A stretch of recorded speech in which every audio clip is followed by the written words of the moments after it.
Going to be discussing inventory control or inventory management today. Like I said, is embedded under working capital management. We said that working capital management is the process of ensuring that the component of working capital, including inventories, accounts receivables, cash, prepayments, and current and account payable are judiciously and efficiently managed to ensure liquidity of an organization. So, a judicial and efficient management of the component of working capital is what working capital management is talking about. So, inventory is part of the component of current assets. Therefore, if you're able to manage each component of working capital effectively, certainly an organization will be liquid to meet short-term obligation and also to satisfy customer demand when the need arises. All right, and that's why we need to manage each of them. So today we are going to be talking about inventory management. The inventory management can also be called inventory control, right? So which involves the process of ensuring that the right quality and quantity of material or of stocks are available at the right time and at the right place. When you talk about inventory, there are three components of inventory, like we did under working capital cycle. There are three components of inventory. One is raw material, two, work in progress, then three, finished goods. All right. So you want to ensure the primary purpose of inventory control is to ensure that inventory is available for the purpose of taking advantage of market condition. You can imagine customers are demanding for your products, and all of a sudden, the stocks or the inventory is exhausted. So you have finished selling your inventory. That means you will not be able to take advantage of market condition because customers are demanding for your product they want to buy, but inventory has been exhausted, it's finished. So you want to guide against that. You want to maximize, you want to take advantage of the market condition, the prevailing market condition. And that's why you need to manage your inventory judiciously. All right. Because it is this inventory that will be sold to the customers for the purpose of earning revenue and then earning incomes thereafter. All right. So that is the introduction to inventory management. The next thing we are going to discuss is reasons for holding inventory. Why do you keep inventory? Why do you keep, or why does an organization keep inventory? Let's talk about it. The following are some of the reasons for keeping inventory, and it includes one, to meet regular demand. Anytime that customer wants to buy your product, you have stock to sell, right? So again, if you're able to meet regular demand, that means you'll be able to maximize revenue, right? And then in effect, you maximize the profits. Okay. Then two is to ensure smooth production run. You want to ensure that there is no each in the production process. When you are producing, you want to ensure that you have the requisites or the sufficient you have sufficient raw materials to produce. Not that you are in the production process, all of a sudden the raw material is exhausted. You want to guide against that. All right. So it's one of the reasons for keeping inventory. That is to ensure smooth production run. Then the third one is to even out seasonal variation, all right, to even out seasonality in demand, all right. There are some period in the year whereby customer buy more of a product, all right. So you want to ensure that you are keeping inventory in order to meet up to a particular period in the year when customer will demand more of a company's product. For example, during the festive periods, customers do buy more of certain products relative to other period in the year. So to even out seasonal variation, you need to keep inventory. Then the next one is to take advantage of bulk purchase discounts. Supplier may tell you that, okay, if you're able to buy within this range, you'll be entitled to a specific percentage of discount. Therefore, to take advantage of that discount, then you need to buy, you need to keep as much as a level of inventory as possible to take advantage of the discount, bulk purchase discount. Then the next one is to take benefit of unexpected scarcity in the product. All right. So it is possible that there is an information that, okay, there is likelihood for scarcity of that particular product or if of raw material that you need for your production. So once you've heard that okay, the material is going to scarce in any moment from now. So you need to go to the market and buy as much as possible that can last you, pending the time that the material will be readily available in the market, sufficiently available in the market again. So these are some of the reasons for holding or keeping inventory. Now, there is difference between reasons for holding or keeping inventory and objective of inventory. There are two different things. All right. When you say reasons for holding inventory, that's the reason for keeping it. Why do you keep inventory in your warehouse or in your store? So that one is different. It's different from if you want to determine the objective of managing it. What objective do you want to achieve for managing your inventory? That is the objectives of inventory control. Let's discuss that too. All right. So the first objective is to minimize the risk of loss to obsolescence and deterioration. All right. You are managing your inventory in order to avoid the risk of obsolescence and deterioration. Because when you keep material, raw material, for example, in the warehouse, it depends on the nature of the material. It may become obsolete. All right. It may even deteriorate, and which should result to financial risk because it will result to financial losses. You have purchased those material and you keep it in your warehouse or in your store. So if you abandon the material in your warehouse without managing them to know the nature of the material, to know the duration that the material can stay in the warehouse before it becomes obsolete or deteriorates. So if you don't manage it, if you don't control the level of inventory you are going to keep in the warehouse, so that you don't have any obsolete or deteriorated material, then in that case, if you don't manage it effectively, the company may incur financial losses. So to guide against that, that's the reason why we are managing the inventory. Then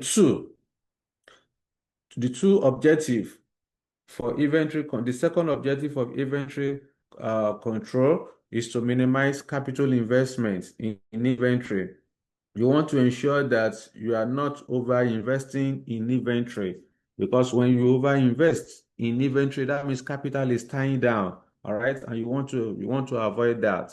So when you manage your inventory, you should be able to determine you want to determine how much of the material we need to keep so that you don't over invest or under invest in the item of inventory. All right. Then three, this the third objective of managing inventory is to minimize the cost associated with inventory. We want to minimize inventory cost. All right. The inventory costs are four. One of them is ordering cost, right? Carrying cost, okay, purchase cost, and then stock out cost. So these are four components of inventory cost. Your objective is to minimize the overall inventory cost, okay? And then the next one is to minimize the risk of under and overstocking of material. You want to ensure that you put the right quality and quantity of material in the warehouse, all right, so that you don't overinvest You don't over-invest. You don't have excessive material, or you under-invest in the item of inventory. All right. Then the last one is to supply the required material continuously. Okay. You also want to, when you're in the production process, you want to ensure that the production process is not disrupted. Therefore, you want to supply the required material. Okay, you want to supply the required material continuously when the need arises. So these are some of the objectives that an organization may want to achieve for um, inventory control. Then, of course, the primary purpose, like I mentioned, the primary purpose of uh, inventory management is to maintain stock levels, sufficient stock levels, and to minimize the total inventory cost. Your primary objective for managing inventory is to maintain adequate stock levels, all right, adequate stock levels, and that the total cost of inventory is at a minimum, all right? So the next item we are going to discuss is inventory cost. So, like I said, there are four types, or there are four components of inventory cost. One is ordering cost, two, carrying cost, three, purchase cost, then four, stock out cost. So let's talk about each of them and then the example of each cost. The first item is ordering cost. When you need material, the first thing you are going to do is to call your supplier if the material is available. So from the point of calling your supplier, you started incurring ordering costs. All right. So if your supplier said the material is available, then you need to leave your office and go to the market and buy the material. So from leaving your office to the market, you've already incurred carrying costs. When you get to the market, when you finish buying the material, you put it in your vehicle. Somebody that will assist you to load it in the vehicle, you need to pay the person. Again, you are incurring ordering costs. Not only that, before you even go to the market, you need to raise purchase requisition. You need to raise the requisition. So from the point of raising the requisition, you are already incurring ordering costs, because the staff that will raise the requisition, you need to pay the person. All right. So these are some of the things we are talking about as far as ordering cost is concerned. So when you now talk about ordering costs are costs incurred from when a company places an order to when the order is finally received into the warehouse. Okay, when you place an order, the point of placing an order and when the order or the goods are finally received into the warehouse, that is what is known as ordering cost. So again, examples of ordering costs include cost of issuing purchase order. So it's somebody that will raise the purchase order, all right? So which is a staff, you need to pay salary to such person. So the cost you incur for paying the salary is part of it. So the transportation cost to and fro to the markets is part of ordering cost. The cost of getting payment to the supplier, possibly you want to borrow loan, you pay interest on the loan, all right? So again, it's part of the ordering cost. Not only that, if you make any call to your supplier or anybody in relation to the material that you want to order, certainly you are going to, if you send email, you use data. If you make phone call, you pay for, you buy airtime. So all your communication cost is part of ordering cost. Not only that, when you get to the market, like I said, after buying the material, you need to load it in the vehicle. Somebody that will help you to load it.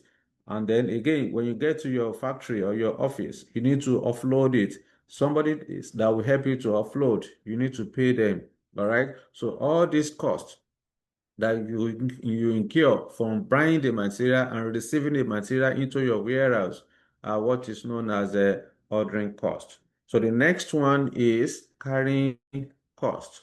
The carrying costs are costs incurred whenever an item of inventory is stored in the warehouse. Okay, whenever an item of inventory is stored in the warehouse, that means they are carrying cost. When you purchase the material, you are not going to keep it outside. The material will not stay in your vehicle. So you need to keep it in the warehouse. So those material will be stored in the warehouse. So from that moment that you have the material in the warehouse, any cost you are going to incur within the warehouse, they are carrying cost. The first example of carrying cost is the capital that you have spent to purchase the material, because the capital is tying down into the item of inventory. So it's part of the cost of carrying, it's part of the carrying cost. The second one is that, of course, depending on the nature of the item of inventory you have in the warehouse, so you may need to insure it. So you pay insurance premium. So the insurance premium is a cost. Therefore, it's also part of a carrying cost. Periodically, auditor will come around to come and audit your books. One of the items that every auditor will look at, in fact, one of the important assets that auditor will look at is your inventory. You may say in your book that, okay, I have inventory of 1 billion naira. Auditor will not listen to you. They will just say, okay, fine, you have this in your book. This is paper. Come and show me. Because as a professional accountant, that's what we call professional skepticism. It's not everything you are told that you are going to believe. Seeing is believing. All right, seeing is believing. So you need to go there. Even though the management is saying that they have inventory of 1 billion naira in their books, just come and show me. Where do you have this inventory? Oh, one is here. One, you have to go and check. You verify, you verify the material the company, I mean the company claims in their book that are available. So once you verify, of course, auditor that will audit the inventory is not for free. You need to pay audit fee. So part of their audit fee is part of carrying cost. Not only that, the the warehouse itself will need to be maintained. All right.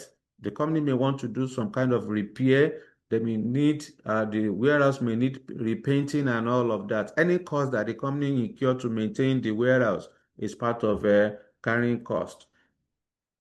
Oftentimes, there may be damages and privileges. All right, part of the materials may be damaged. So when that happens, it's a loss. So you may need to throw it away or you mend it or whatever, depending on the nature of the inventory.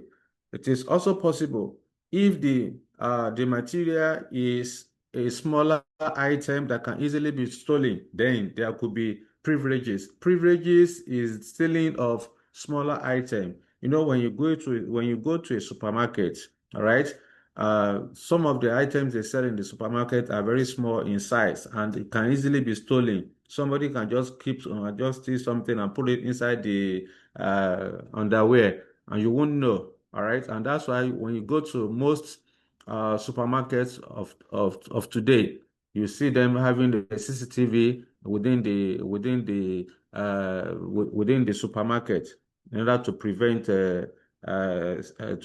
their item being lost. In fact, if you go to some phone shop, you see that when you touch, even without removing the phone, when you when you touch the table, the phone, you see that we make noise. It will create alarm to crop attention of the owners. Okay, somebody wants to somebody wants to take me away. Please come and rescue me. You know, so that's to ensure, that's to prevent privileges. That's why those controls are put in place. Not only that, there could be documentation costs that the company will incur. The company will need to employ a staff or staff that will be taking stocks periodically, maybe every day, maybe every week or every month. You need to go and do stock counting. All right. So the person that will you need to document the number of stock that you have for this period. So when you want to start, this is for the closing date. This is how much inventory we have. Then when you want to open the next period, you need to go and check again to know that, okay, what I left last time, is it the same thing with what we have now? The difference, okay, this is how much has gone out. So that means we have sold the difference. So whatever the case may be, there will be documentation, and the person that will do it, you need to pay for that. Then, of course, even the primary cost, apart from the cost of the material tying down, the primary cost of carrying cost is the rent, because the rent must be the warehouse or the store where you are going to keep the material must be available before you can even put the material there. So the rent you are going to pay, even if it's the company that own, if it's the company that own the warehouse, certainly you need to account for this. Okay. Then of course we also talk about deterioration and obsolescence. If the material stay too long in the warehouse, it may become obsolete and at the same time deteriorate, which will result to financial losses. These are some of the examples of carrying costs. Then let's talk about stock out cost. Okay. You can imagine customer wants to buy your product. Customers want to buy your product, but you don't have sufficient stock to buy to sell. That will result to loss of revenue. So when you talk about stock out costs, they are costs incurred when customers' demand cannot be met. Okay, when customers' demand cannot be met because you have exhausted your inventory. So it's an opportunity cost of not having sufficient stock when there is an effective demand for a company's product. Customers are queuing up, they want to buy, but you don't have stock again to sell. You can see that will result to loss of revenue, loss of goodwill if it's a persistent issue. If it's something that occur regularly, then the company may lose reputation. Then even your qualified staff may go to your competitor, may leave, may resign and go to your competitor. So these are some of the examples of a stock out cost, and you need to prevent it. This is very risky. Stock out is very risky, and that's why you have to manage your inventory to ensure that the right quality and quantity of material are available at the right time and at the right place. This is very important because inventory is one of the core assets of any business, because you need inventory to sell, to generate revenue, to earn revenue and profits. All right. So you cannot imagine customer wants to buy your product and you don't have again. It's an embarrassment. Don't mind that company. They don't always have sufficient stock, you know. So once your customer, you can imagine customer wants to buy they want to buy your product, but you don't have. God help you. The customer goes to your competitor and they find better service and a better product. They won't come back to you again. All right. That's why you need to get, this is not just theory. It's not something you are just learning because of the exam that you want to write. It is practical. In fact, I've experienced this in the past. When I was growing up, I've experienced this as a professional, you know. I could remember some years back, around 2006, I was working in an hospitality business that time, somewhere in Ikoyi, Lagos. I was the manager of the place. So, of course, some of our drinks just were exhausted that day. And I have to risk myself, I might risk my life in the night to go and be searching for for drinks so that we can meet up with the customer's demand. Because we did not expect the crowd, and all of a sudden we exhaust all the expensive drinks that we said. So I have to leave I have to leave the facility and then run around around somewhere in Obalende. I left Ikoyi for Obalende to be looking for to makeup, you know. So these are what we are saying. You can imagine during that period, and then customer wants to buy. You can imagine at Equity Professional, you have so many because you don't have sufficient space again to accommodate your student, and there are students, so many students that want to attend lecture with you, but you don't have sufficient space again to accommodate them. It's a loss of revenue. So you cannot imagine. So those students will know, oh, we went to Equity Professional, we could not find a space they could not accommodate us. So they have to you go to your company, because you are not the only one in the market. You are not the only one in the industry. They will go to your competitor. God help you, they receive better service. They won't come back to you. And such company, not even today's social environment, such company can be dragged on social media, on the internet. Yeah. Look, just few days, even today, yesterday, today, there was an issue that was trending on social media whereby a pharmaceutical company raise an invoice for a customer for drug bots and then for medicine, whatever.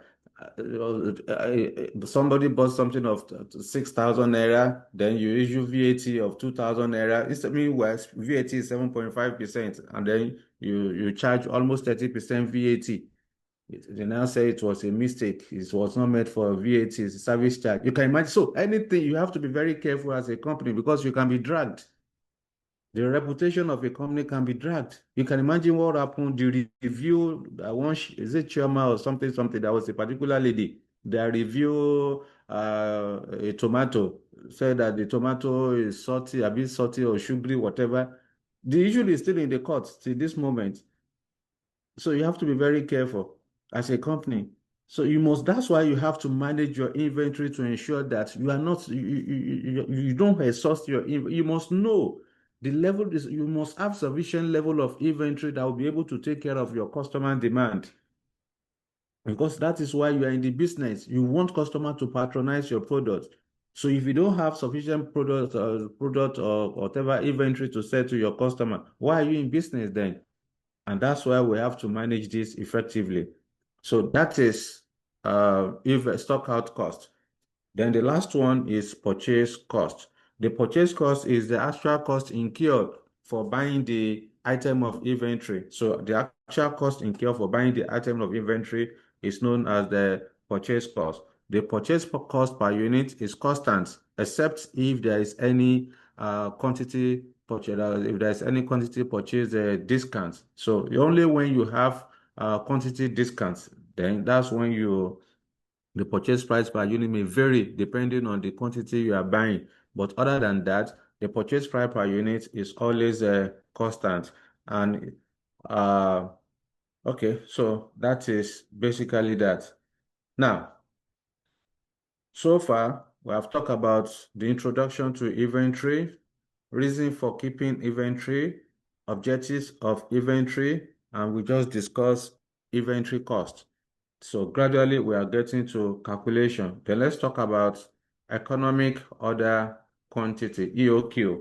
Let's talk about economic order quantity. I know some of you that studied accounting, the last time you heard this when it was when you were in school, you know. So let's talk about economic order quantity. Let me see. Um, okay, let's move on. Now, what do you understand by EOQ? The economic order quantity is the level of inventory, okay, at which, or is the level of activity at which inventory cost is at a minimum. It represents the points, EOQ represents the points where ordering costs and carrying costs equate, or where the total cost of inventory is at a minimum.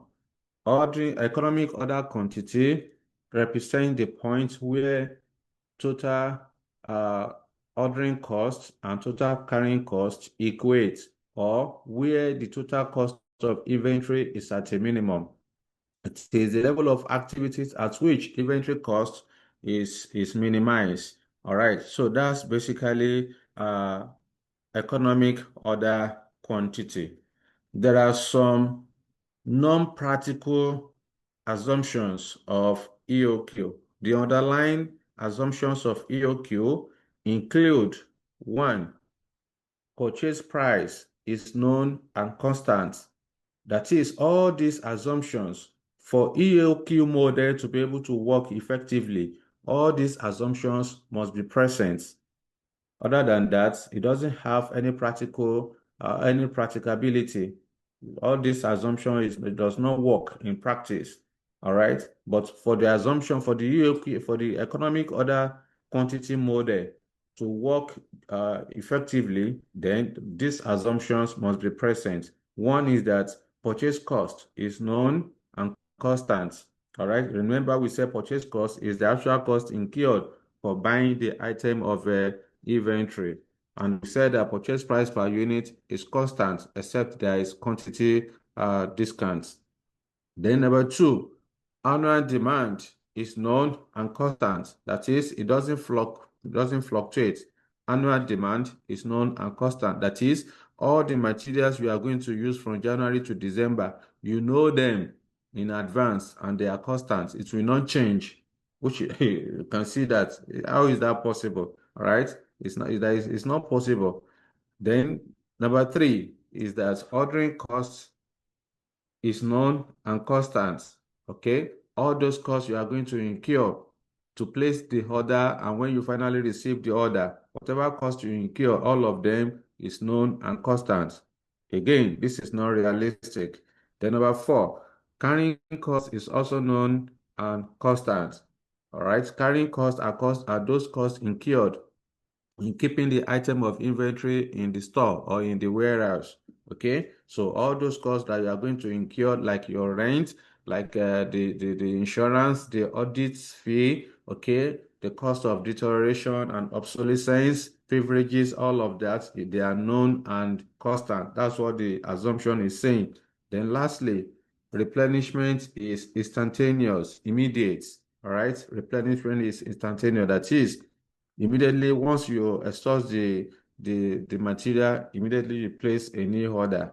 That's what the assumption is saying. So, like I said, all these underlying assumptions, they are not realistic in practice. They are just in paper. They are not realistic. You can imagine saying that purchase price is known and constant. How is that possible? Where in an environment where there's inflation, you can't even predict how customer will react to your products. You can't predict how customer will, what the kind of price that you're going to meet in the market. You can't you can't predict what the price that the market will give today. Now you can buy something at 1,000 naira. If you go there in the next 1 month, the price might have changed. So, and you are saying the price is known and constant. So, that is not realistic. Annual demand is known and so the units that the material you are going to need for the whole year, you know them. All right, you know them in advance, and they are constant. That's not possible. What about seasonality, seasonal variation? Okay, so yeah, but again, it's good to know, and this is examinable. Ensure you know that you can see it's very easy to memorize. So all these things, the purchase price, the annual demand, the ordering cost, the carrying cost, they are known and constant. It's the same thing. Once you can from the EOK formula, once you can identify all those items, so you just say they are known and constant. Then replenishment is instantaneous. That is, it is immediate. Okay, and then stock out. Another one is that stock out is not permitted. All right, stock out is not permitted. That's one of the assumptions. Stock out is not permitted. All right, so let's move to the next one. How do you then compute EOQ? How do you compute EOQ? There are several methods of calculating EOQ. Let's just talk about, because of time, let's just talk about, okay, let's talk about a few of them. One is you can use a formula method or algebraic. You call it algebraic method or formula to compute your EOQ. EOQ is 2 multiplied by DCO over CC. D is the annual demand, CO is the ordering cost, then CC is the carrying cost. The carrying cost is also known as stock holding cost. Okay, carrying cost is also known as stock holding cost. So the carrying cost is directly related to the purchase price per unit. Carrying cost is directly related to purchase price per unit, because on the day of your exam, if you have question on the EOQ, it is possible in your carrying cost, the examiner may not give it to your carrying cost. So you are going to given the percentage, you are going to be given the percentage of the carrying cost. So usually carrying cost is a function of purchase price per unit. So if you are given the percentage of carrying cost, you need to multiply it on the purchase price per unit, purchase cost per unit, not the total purchase cost, but the purchase price per unit. Okay, so that is basically that. Then another method of calculating EOQ is to use the graphical method is to use the graphical method. Like I said the other time, the EOQ is the point where the ordering cost and the carrying cost equates. This is ordering cost. This is carrying cost. The point where they meet is the EOQ. Or you can say that EOQ is the point where the total cost of inventory is at a minimum. All right. Where the total cost of inventory is at a minimum. That is EOQ. All right. So the point where the ordering and carrying cost equates and the bottom of the total costs, they are on the same line. They are on the same line. All right. So that is basically that. All right. So what else? Now, let's quickly talk about inventory level before we go to inventory level. Let's talk about, let me give you some, okay, let's do this way. There are some formulas you need to know whenever you want to compute inventory, EOQ, economic order quantity. Examiner can ask you to determine number of order. Okay, you may be asked to determine number of order, or you want to determine total ordering cost or total carrying cost or total cost of inventory or total relevant cost of inventory. All of this, you need to know them. But before we go into that, let's quickly explain the inventory levels. Let's explain inventory levels. Then after that, I will give you the formula. Once we have the formula, then we then have illustrations. So I intend to solve maximum of 3 questions. So maximum of 3 questions. We solve ordinary question. We solve one with discounts.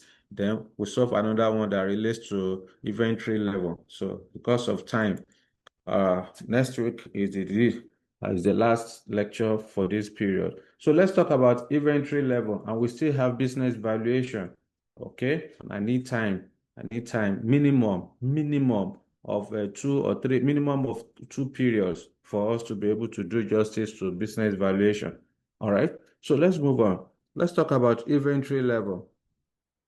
Yeah, inventory level.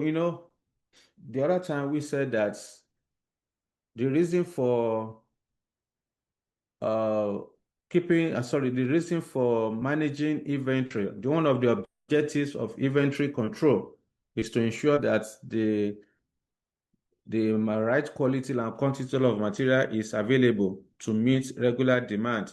Not only that, you also want to minimize your overall cost. You want to minimize the inventory cost. So for you to be able to do that, you need to set the maximum stock level. Okay, you set the maximum stock level, minimum stock level, and then the reorder level. All right, so that uh, it's part of inventory. It's part of inventory management. So what do you mean by inventory level? Inventory level represents the different levels of stocks which are required for efficient and effective control of materials. Okay, inventory level represents the different levels of stock which are required for an efficient and effective control of materials. The primary purpose of inventory level is to ensure that there is no excessive investments, there is no under or over investments on the material or on stock. Okay, you want to ensure that you want to avoid over and under stocking of material. When you overstock material in your warehouse, that means capital will be tying down. The capital you would have invested in short-term marketable securities to earn return is being tied down in the item of inventory. So you need to guide against that. Not only that, when you understock your material, okay, when you understock, it may result to stock out, which may affect reputation of the company. Not only that, the company may lose revenue because you don't have sufficient stock to take advantage to satisfy customer demand. And that is why you are managing your inventory level. All right, you need to know what are the inventory level. All right, so what are the inventory levels? There are 4 or 5 areas we are going to discuss as far as inventory level is concerned. So one, we'll talk about maximum stock level. right? What do you mean by maximum stock level? Maximum stock level is the highest level of inventory, okay? This is the level above which stock should not be allowed to go beyond. You cannot go beyond your maximum stock level. Once you go above your maximum stock level, that means the company is over investing. That means you are going to have excessive inventory, and you want to guide against that because your cash is very important. You need to you need to use your cash or your cash flow judiciously. So if you have so much cash available, go and invest in it. Market. Don't go and buy stocks and keep it in your warehouse because stocks is not something that move very easily. You can't. It's not. You cannot predict how customer will react to your product. So this inventory is what you are going to sell to customer to earn revenue. So instead of investing so much on the inventory, you can put that money in short-term marketable security within few months, and you earn return on it. When you now need your money, you withdraw it and use it for the purpose you want to use it for.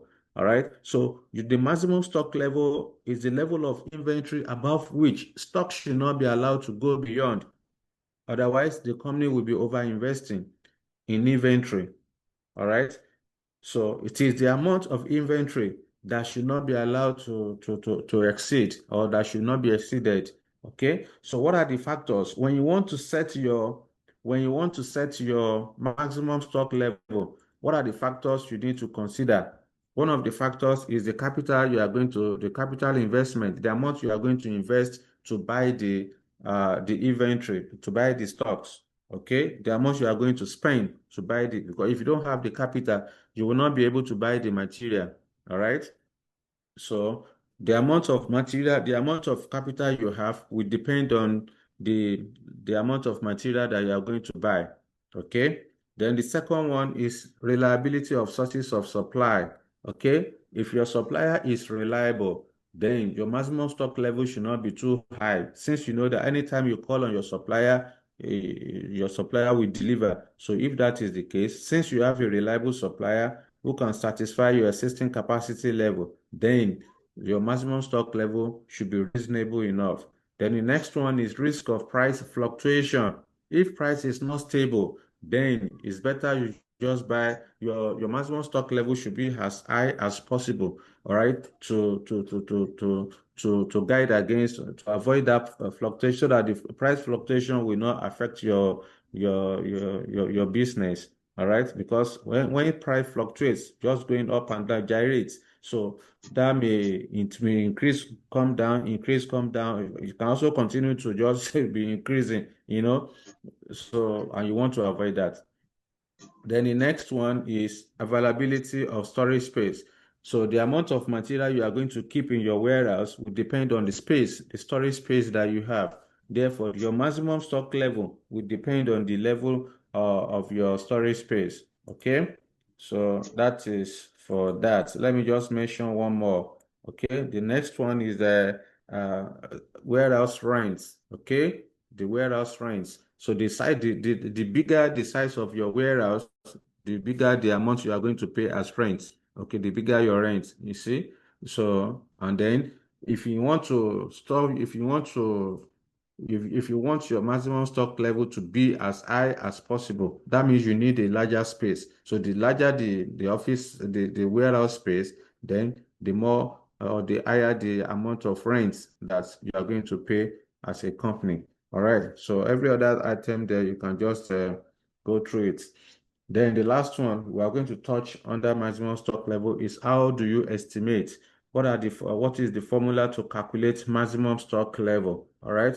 So maximum stock level represents or is calculated as reorder level plus EOQ minus minimum usage multiplied by minimum lead time. You can call it minimum usage or minimum consumption. At times in a question, examiner can call it usage or consumption. Consumption. So you have to it's the same thing. Either usage or consumption is the same thing. So you can say maximum stock level equal to reorder level plus economic order quantity minus minimum consumption or minimum usage multiplied by minimum lead time. Lead time. You know, lead time is the time when you place the order, the time it takes you to place an order, and when the order is finally delivered. Okay, that's the lead time. You know, when you want to buy something, now for example, you want to buy from the you want to buy from e-commerce shop like a Jumia, all right? So from the point you have placed your order and when they finally deliver to you in your own location is what is known as a lead time. All right. Okay. So that is as per maximum stock level. Let's talk about minimum stock level. It's just the opposite of the maximum stock level. So the minimum stock level is the level below which stock should not be allowed to fall. If you have set your minimum stock level, if you have set your minimum stock level at this, maybe your minimum stock level is 100 units of the inventory. All right. So meaning that you should not go below this 100, because if you go below the minimum stock level, all right, so it may result to the production may be interrupted. All right. There's possibility that production may be interrupted because there's a shortage of material. Once you go the minimum stock level, there will be shortage of material, which may disrupt production process, and you want to avoid that too. So when you talk about minimum stock level, is the level below which stock should not be allowed to fall. Okay, is the level below which stock should not be allowed to fall. So you shouldn't go below once you have a standard, you have set that standard as your minimum stock level, you should not go below it. Because once you go below the minimum stock level, there will be shortage of material which can disrupt your production process, and you want to avoid that. Now, when you want to set your minimum stock level, what are the factors that you need to consider? The first one is the lead time. I said the other time that lead time is in time necessary to obtain delivery of new materials. So when you place an order, the time it takes you to place an order and when you finally receive the order is your lead time. Then the rate of consumption. If material is consumed more frequently, then your minimum stock level should be reasonable in order to take account of the frequency of the consumption. Then the next one is the availability of substitute or reorder level. All right. So again, we have reliability of source of supplier. All right. Reliability of source of supply. If your supplier is not reliable, then your minimum stock level you are going to set should be reasonable. All right, should be reasonable. Of course, all this, whether maximum level or minimum stock level, your experience in production, your experience or interaction with customer, the level of the way customer patronize or your usage, the level of usage will tell you which the maximum stock level or minimum stock level you should keep. Now, how do you compute the minimum stock level?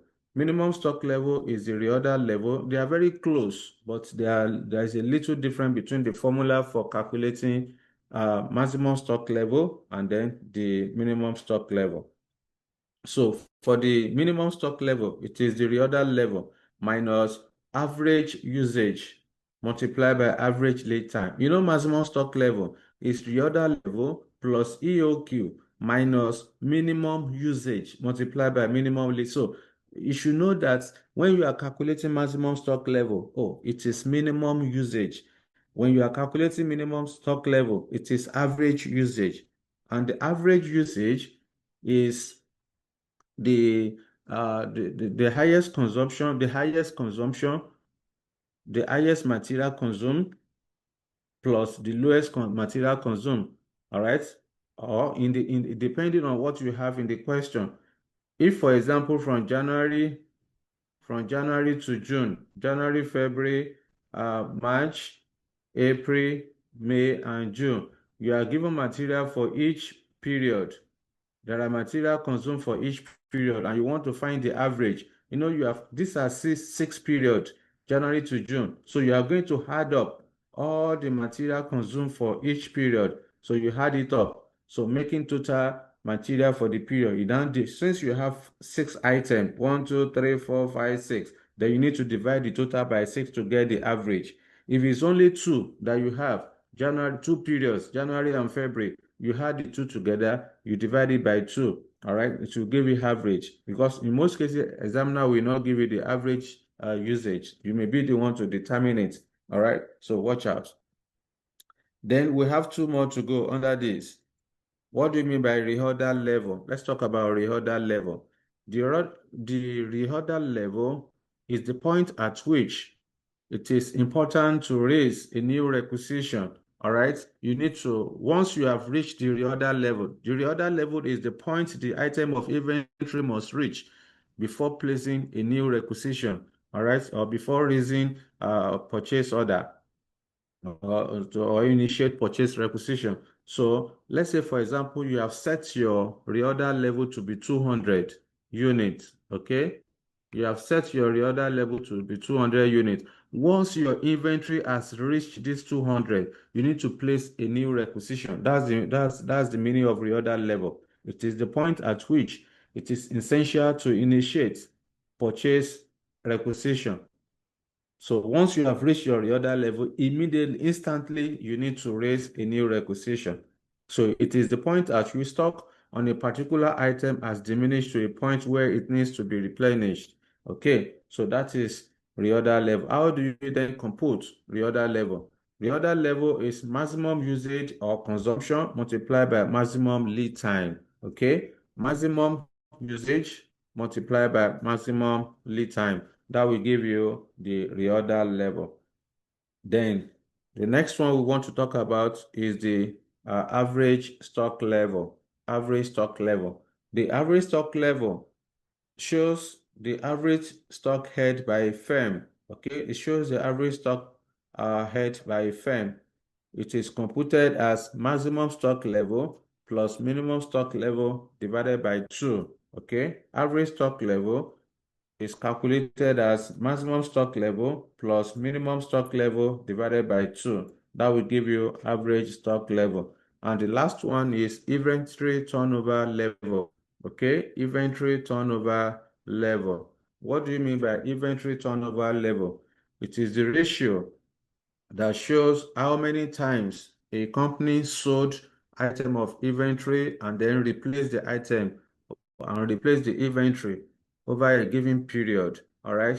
When you purchase item of inventory, so you transform it to finished goods. You now dispose, I mean, you are selling it to customer. You want to know how many times in a year did you turn around? That's your stock turnover. How many times in a year did you turn around your inventory? So when you turn around, it means that you sell the inventory, you replace, you sell, you replace, you sell, you replace. All right. So that is inventory turnover level. So it is computed as the ratio of material consumed in a year divided by average stock level. All right. So yeah, that is maximum, that is the stock turnover level or inventory turnover level. So it is computed as material consumed in a year divided by average stock level. All right. So at the relevant calculations that you are going to need to calculate inventory, EOQ, maximum stock, number of order in a year, number of orders in a year, total ordering cost, total carrying cost, total purchase cost, total cost of inventory, total relevant cost of inventory. So let me show you the formula to do all of that. Let me know if you have any question for me so that quickly we talk about it. Let me show you. Okay,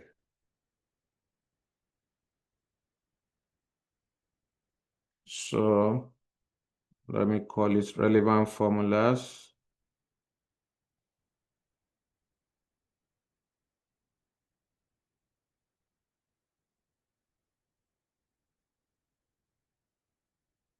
For calculating EOQ.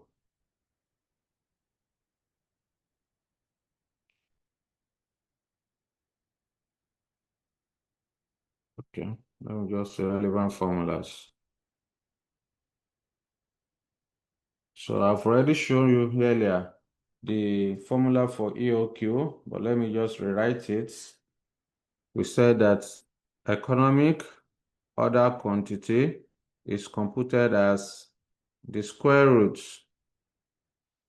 of 2 multiplied by annual demand multiplied by ordering cost all over carrying cost. So that represents the EOQ. Now, examiner can ask you, he can be asked to calculate number of order in a year. So to calculate number of order in a year, NOO. So number of order is computed as annual demand. Let me switch on result.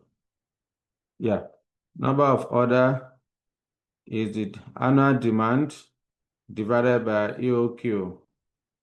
All right, annual demand divided by EOQ. That will give you number of order in a year. Then number 3, examiner can ask you to calculate total relevant cost. Total relevant costs of inventory.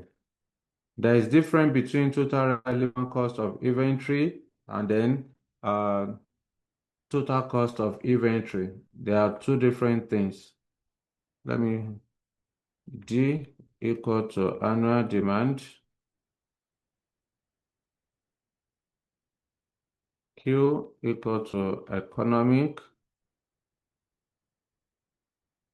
order quantity. Okay, so how do you then calculate the total relevant cost of inventory? So to get the total relevant cost, examiner can call the total relevant cost of inventory or total variable cost of inventory. Okay, so this is as total ordering cost plus total carrying cost. Okay, TOC equal to total ordering cost. Then TCC equal to total carrying cost. So how do you then calculate your total ordering cost and total carrying cost? The TOC is computed as annual demand multiplied by ordering cost divided by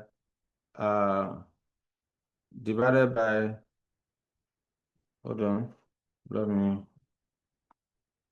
please give me, let me see.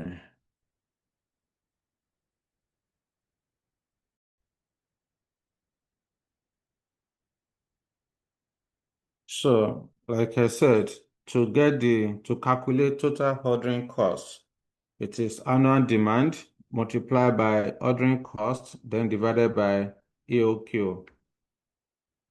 This is Q divided by EOQ. Then to calculate the total carrying cost, it is EOQ multiplied by carrying cost divided by 2. All right. So when you are now asked to calculate total ordering cost, total relevant cost or total variable cost of inventory, TRC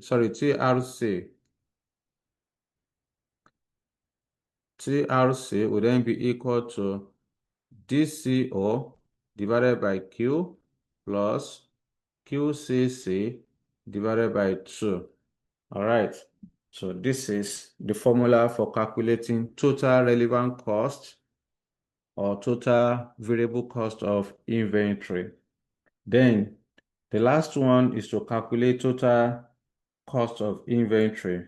You may be asked to calculate total cost of inventory So total cost of inventory. So like I said, this is TC. So like I said, there is difference between total relevant cost and total cost of inventory. And you have to know the difference between the two. When you talk about total cost of inventory, this is computed as TOC, total ordering cost, plus total carrying cost, plus total purchase cost. Okay? Which means total cost of inventory is total relevant cost plus total purchase cost. All right? So I would then say this total cost equal to DCO divided by Q plus QCC divided by 2 plus total purchase cost represent the annual demand multiplied by annual demand multiplied by our purchase cost per unit. Purchase cost per unit, just say TPC and DPC. Okay, so when you add up the three together, it will give you the total cost of inventory. Now, finally, examiner can ask you to prepare a schedule and advise the optimal order size. So you may be asked to determine optimal order size that a company should purchase. Optimal order size of inventory to purchase. This is 4. So let me give you a schedule. This schedule is particularly important if there's a discount in the question. So number 5, determining optimal order size. Calculating optimal order size. So like I said, the optimal order size is the quantity that will minimize the overall inventory cost. The optimal order size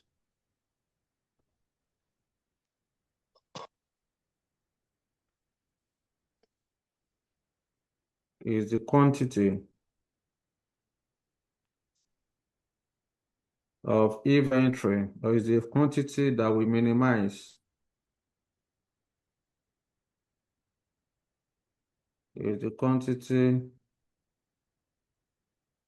that we minimize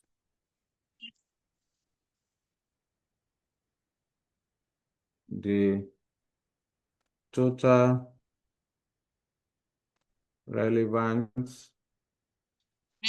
cost or total cost of inventory. It is computed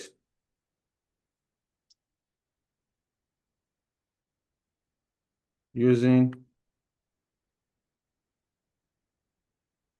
the formats below. So I will only give you format for the total cost. It's the same thing if you want to calculate total relevant cost, but the total cost is as additional column relative to total relevant cost.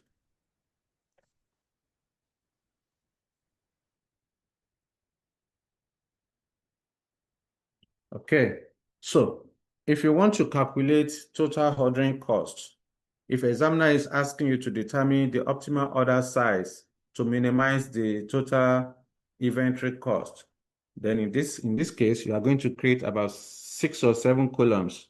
The first column is the quantity, which is Q. Then the next one will be average stock. We create a column for average stock. Let me push this one down. This is Q. So average stock is Q divided by 2, quantity divided by 2. Then you need to determine, you create another column for number of order. Number of order. Number of order is computed as uh, annual demand.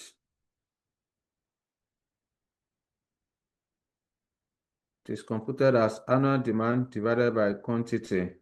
Okay. Then you create another column for total ordering cost. And you know that total ordering cost is annual demand, okay, multiplied by ordering cost, then divided by 2. Let me push it down so the formula will be on the same level. Total ordering cost, which is, like I said, annual demand, uh, annual demand divided by Q multiplied by ordering cost. DCO divided by Q. Okay. Then total carrying cost, TCC. TCC is computed as quantity divided by 2 multiplied by carrying cost. Okay, that is QCC divided by 2. Then we are going to have total purchase cost. The total purchase cost is computed as annual demand multiplied by purchase cost per unit. Then finally, we have the total cost. Okay, we have the total cost. Let me do it this way. Total cost. Total purchase cost. Then this is total carrying costs. Then this one is total ordering costs.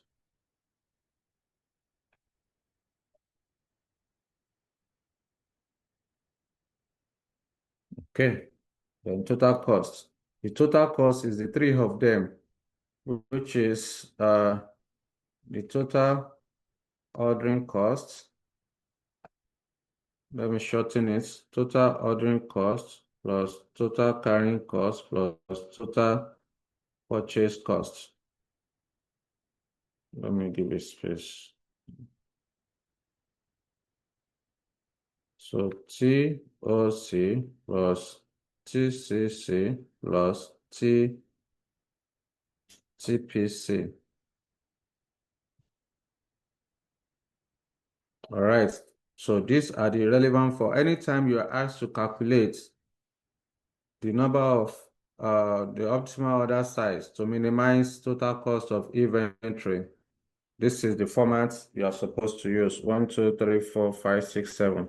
So there are 7 separate columns.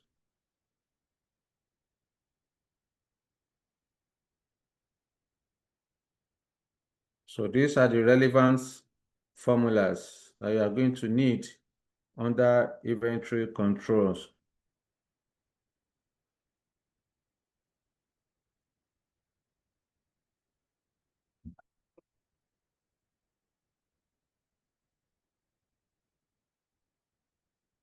Okay, so at this point, we can then have an illustration. Let's have illustration. Like I said, we won't solve more than 3 illustrations. So we have relatively 1 hour plus. So let's see what we can do with those 3 illustrations. Let me stop sharing this and move to the study material.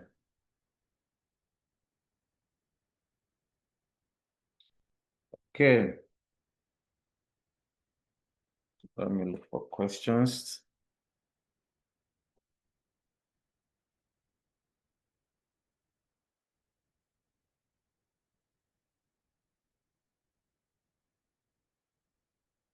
I have to be selective in my choice of question.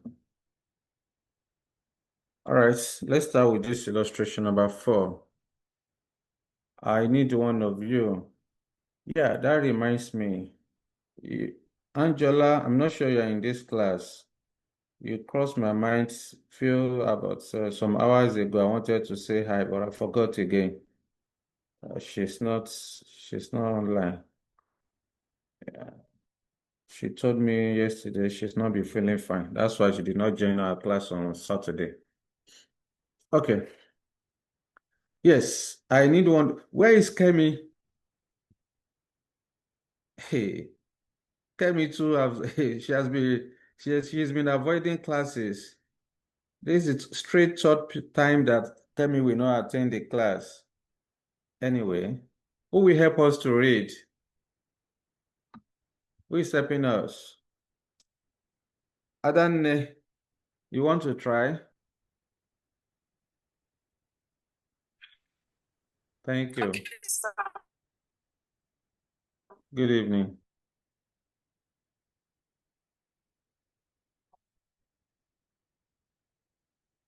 Yeah, go ahead. Okay. Define purchasing policy.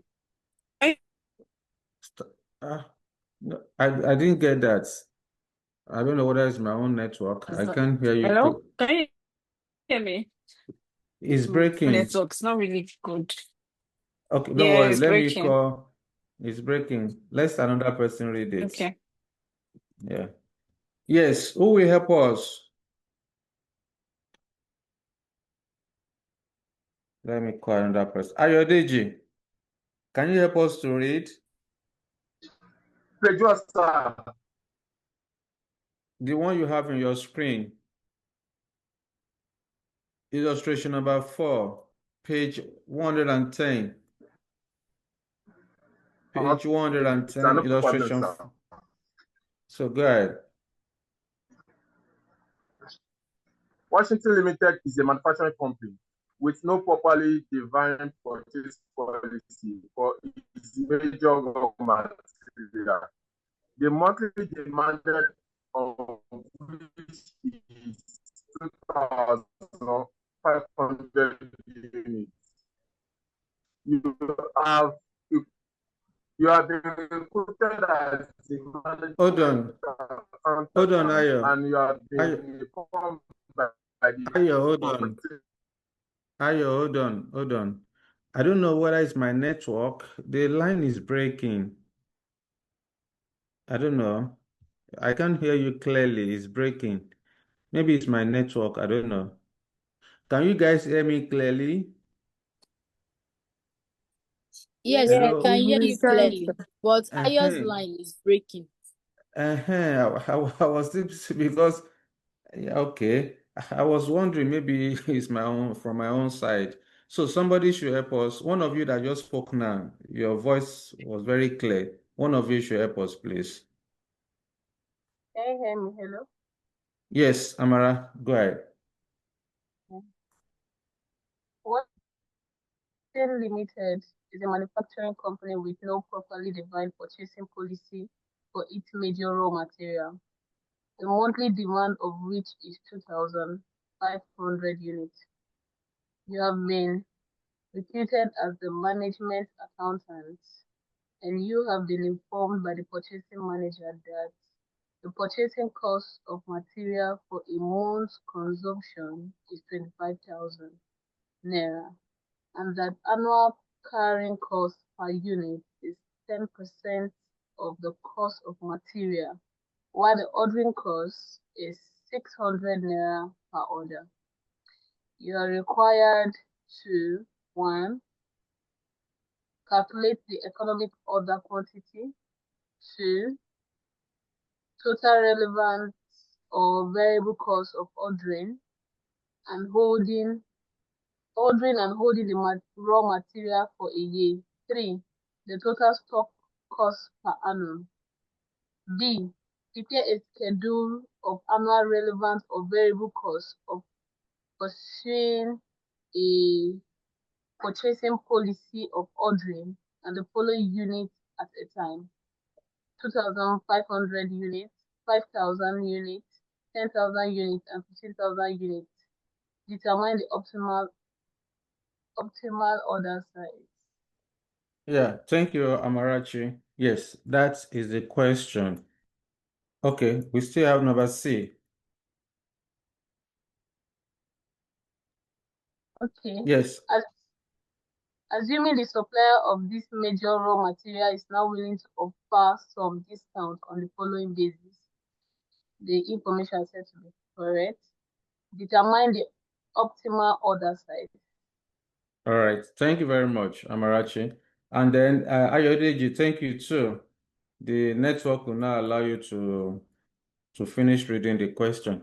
All right. So in the first requirement, examiner wants you to calculate the economic order quantity, total relevant cost of ordering and holding the raw material for a year, and then total stock cost per annum. So without wasting more time, let's switch to the working notes so that within the next few minutes we are done with it. Now, one thing I did not tell you is that when it comes to annual demand, pay attention to these points. When it comes to demand, the demand must be annual. As the name implies, that D you have in the formula for calculating EOQ represents annual demand. So in most cases, examiner will not give you annual demand. Examiner can give you weekly, monthly, quarterly, or biannual demand. If you are given a weekly demand, then you need to multiply with 52 days, 52 weeks for a year, depending on the number the examiner gives to you. If you are given 52 days for a year, so 52 weeks for a year, or 50 weeks for a year, so you should know what to do. So if your demand is per week, you need to multiply with 52 weeks or 50 weeks. Then, if your demand is monthly, you need to multiply with 12 months.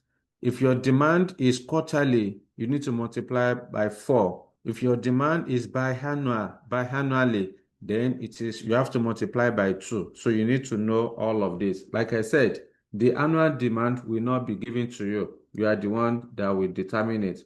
And earlier today, I mentioned to you that the the storage cost, that is the carrying cost, is is directly related to purchase price per unit. That is a function of purchase price per unit. So in some instances, examiner will not give you the carrying cost per unit. Rather, you are going to be given the percentage of carrying cost. An examiner will never tell you that carrying cost is a function of purchase price. So anytime you are given a carrying cost and you have to multiply with the purchase price per unit. Okay, so that's just an addition to what we have discussed earlier. So to solve this question, this is solution to illustration. What illustration is on that? Then that's page 110. Illustration 4, page 110.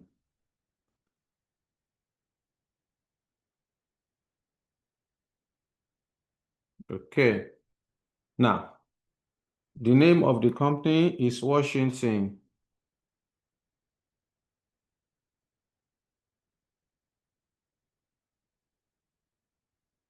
Is it a limited or PLC? Let me confirm. Yes, Washington Limited. So we are asked to calculate EOQ.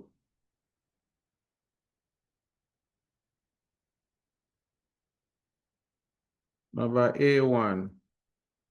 We are asked to calculate economic order quantity, EOQ.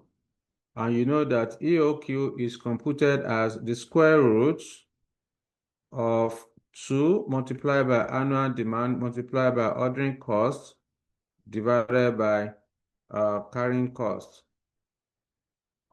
Okay, so when you are calculating the EOQ, all those assumptions of EOQ must be present when you are doing your calculation. So our EOQ, which is Q, equal to 2 multiplied by, according to the question, we need to go and determine the annual demand. So in the question, you are told that Washington Limited is a manufacturing company with no properly defined purchasing policy for its major raw material, the monthly demand of which is 2,500 units. So we have been given monthly demand. Remember, your D is annual demand. So we need to convert the monthly demand to annual demand. So I would then say 2,500 units multiply by, there are 12 months in a year, so you multiply with 12. So that will give me the annual demand. Then multiply by ordering cost. CO is ordering cost. So I will then go back to the question to identify ordering cost. So we are told that the cost of material, the ordering cost is 600 naira per order. So multiply by 600, then divided by carrying cost. So I need to go back to the question, what is carrying cost? So you are told that annual carrying cost per unit is 10% of the cost of material. Annual carrying cost is 10% of the cost of material. Therefore, you can see in this question, examiner did not give us the carrying cost per unit in naira. So you are given a percentage. So that 10% must be 10% of the purchase cost per unit, not total purchase cost. So I will then go to the question, what is the purchasing cost of material? You are told that purchasing cost of material for a month's consumption is 25,000 naira. Pay attention, please. 25,000 naira you are seeing in this question is not it's not material cost per unit. That is the 2,500 units was purchased for 25,000 naira. That 25,000 naira is not purchase price per unit. That is the total purchase cost for the total cost of buying the 2,500 unit. Therefore, we need to convert it to purchase cost per unit. So I will then come here. So I want to determine my purchase cost per unit. So I can come here to say, of course, this one is divided by, okay, so divided by carrying cost. So this will give me my EOQ. Then note, purchase cost is equal to total cost of material, or material cost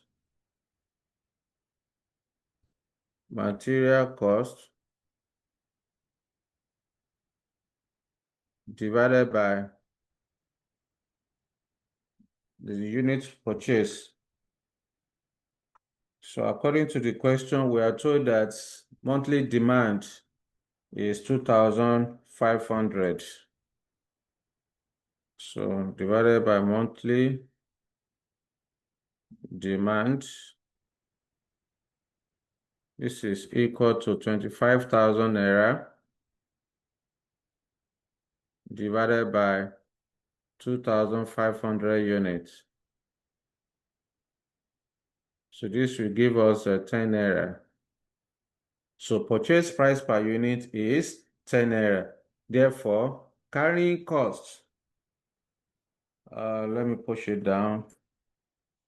Therefore, carrying cost is equal to 10% of 10 naira, which is equal to 1 naira. So I will then come here. Here is 1 naira. Okay, that's 1 naira. So I will then multiply 2 multiplied by annual demand. 2,500 multiplied by 12. What do you have? 30,000. That's 30,000 units. So 30,000, then multiply by 600 divided by 1 naira. So multiply, what do you have for me? 2 multiplied by 30,000 multiplied by 600. 36 million. 36 million divided by 1. 36 million divided by 1. Then find the square root. So what's square root of 36 million? 6,000. So that's 6,000 units. Okay, so economic order quantity is 6,000 units. So this is the quantity that must be ordered for the company to minimize the total cost of inventory. Okay, so that is as per that. Next one, we're also asked to calculate the total relevant cost of ordering and holding the raw material for a year. So we want to calculate total relevant cost. Total relevant cost, TRC. So like I explained earlier, the total relevant cost is computed as total ordering cost plus total carrying cost, which is DCO divided by Q plus QCC divided by 2. So total relevant cost will then be equal to annual demand is 30,000 units. So here is 30,000 multiplied by ordering cost is 600 naira divided by Q. Q is the EOQ of 6,000 plus Q EOQ of 6,000 multiplied by ordering carrying cost of 1 naira divided by 2. Okay, divided by 2. So what do we have here? So the TRC, total relevant cost, will then be equal to that should be 3,000, 30,000 multiplied by 600 divided by 6,000. What do we have? 3,000. Okay, here is 3,000 plus the other side, 6,000 divided by 2 is also 3,000. When you add it up, total relevant cost is 6,000 naira. Okay, so total relevant cost is 6,000 naira. Then number 3 of the question, you have to determine total stock, total cost of inventory per annum. Okay, so I would then say total cost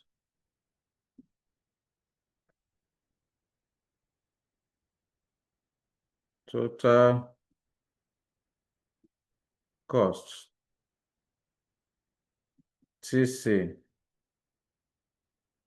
The total cost of inventory is computed, TC is computed as total ordering cost, which is DCO divided by Q plus total carrying cost, which is QCC divided by 2 plus total purchase cost, which is annual demand multiplied by purchase cost per unit.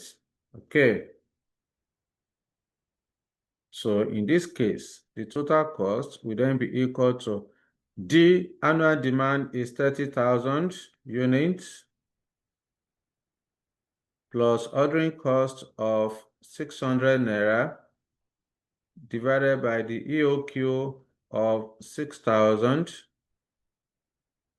plus EOQ of 6,000 plus carrying cost of 1 naira divided by 2 plus annual demand of 30,000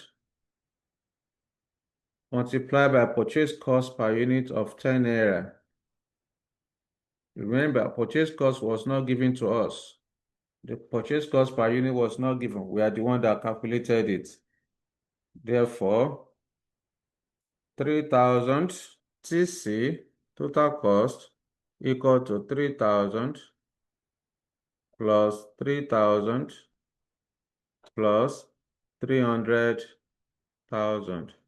Therefore, the total cost of stocking for a year is 306,000 naira. So this is how to calculate total cost of inventory. Okay? You can see it's not difficult. Now, number B part of the requirement, we are to prepare a schedule of annual relevant costs. You have to be very careful. Examiner says you should prepare a schedule of annual relevant cost. There is difference between schedule of annual relevant cost and total cost. There is difference between the two. And then from your calculation, you should determine the optimal order size. So you are given quantity of 2,500 units, all right, 5,000 units, 10,000 units, and 15,000 units. So you want to determine total relevant cost of inventory. And then from your calculation, you determine the optimal order size. Yes, okay, what's your question? Good, sir. This total cost, is it Yeah. 30,000 plus 600 or 30,000 times 600? Because you are using the plus symbol. Yes, now you had the three together. No, I mean just the first one, the DCO, 30,000 times 600. That symbol is plus. So that when we are reading it, we may not get confused. Oh, okay.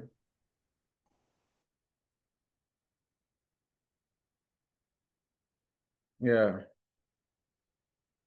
thank you. It was an error. I wanted to, it's a multiplication. Thank you for the observation. Yeah, okay. All right. So to now prepare the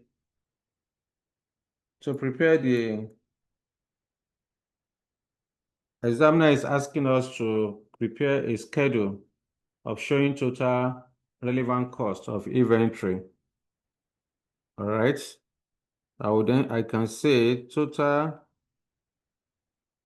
relevant cost schedule, or you say a schedule of total relevant costs, however you want to put it. Now, remember, relevant cost is total ordering cost plus total carrying cost.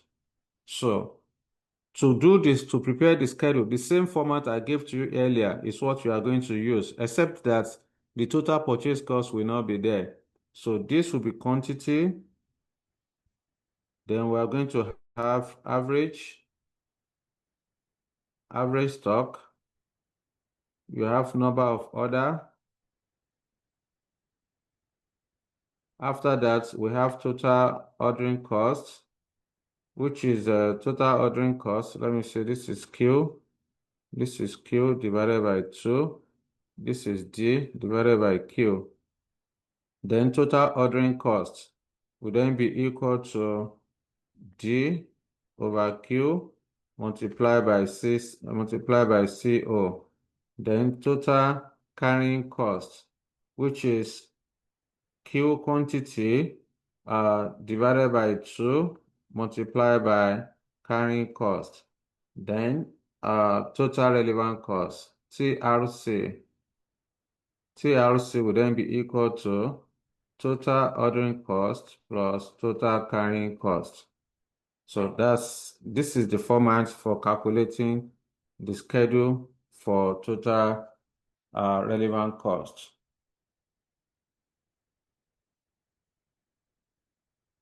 Let me do it this way.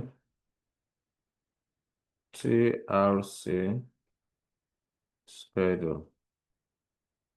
Okay, so give me the quantity as given to us quickly. Give me the quantity. 2,005. 2,500. 5,000 units. 5,000. Next. 10,000. And then 15,000. 15,000.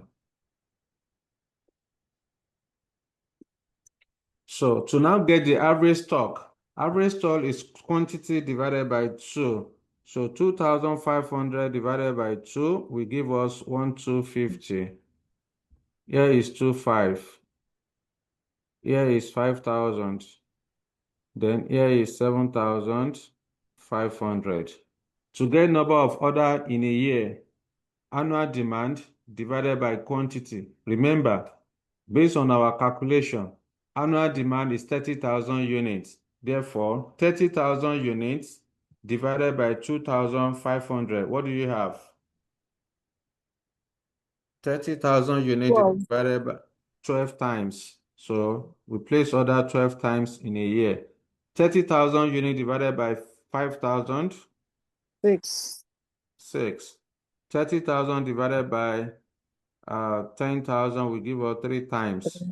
30,000 divided by 15 will give us 2 times in a year. Okay, so to now get the total ordering cost, remember our number of order is D divided by Q. That's why I separated this. D over Q multiplied by CO. Ordinarily supposed to be DCO divided by Q. But because we have determined number of order, so to make life easy. Therefore, to get the total ordering cost, it will be number of orders multiplied by ordering cost. Remember, according to the question, ordering cost per unit is 600 naira. Therefore, 600 multiplied by 12, what do you have? 7,002. 7,200. Next one, 600 multiplied by 6, 3,006. 3,600. Next one, 600 multiplied by 3, 1,800. 1,800. Then 600 multiplied by 2, 1,200. 1,200. Now, the next one is to calculate total carrying cost. Total carrying cost. The total carrying cost is is the average stock multiplied by carrying cost per unit. Remember, carrying cost per unit, we calculated one naira. So that means 1 naira multiplied by 1,250 will give us 1,250. 1 naira multiplied by 2.5 will give us 2,500. 1 naira multiplied by 5,000 will give us 5,000. 1 naira multiplied by 7.5 will give us 7,500. Yes, Esther Babalola, what's your question? Talk to me. Excuse me, sir. Please, sir, how did you get the number of orders? I said number of order is annual demand divided by quantity. Annual demand, we calculated 30,000. 30,000 units is annual demand. Look at, this is the D. D is annual demand, which is 600. We are told in the question that the company purchased 2,500 units. Okay, let me do it this way. Let me go back. Just go down a little bit. No, let me go up. Yeah. Where we have our workings. So let's say D equal to 2,500. 2,500 multiplied by 12 months. So D is equal to 30,000 units. So to now get the number of order is 30,000 units divided by quantity. We have been examiner has given us quantity to be 2,500, 5,000, 10,000, and 15,000. Therefore, 30,000 divided by 2,500 will give us 12. 30,000 divided by 5,000 will give us 6. That's how we got the number of order. Is it clear now, Esther? Yes, sir. Thank you, sir. You're welcome.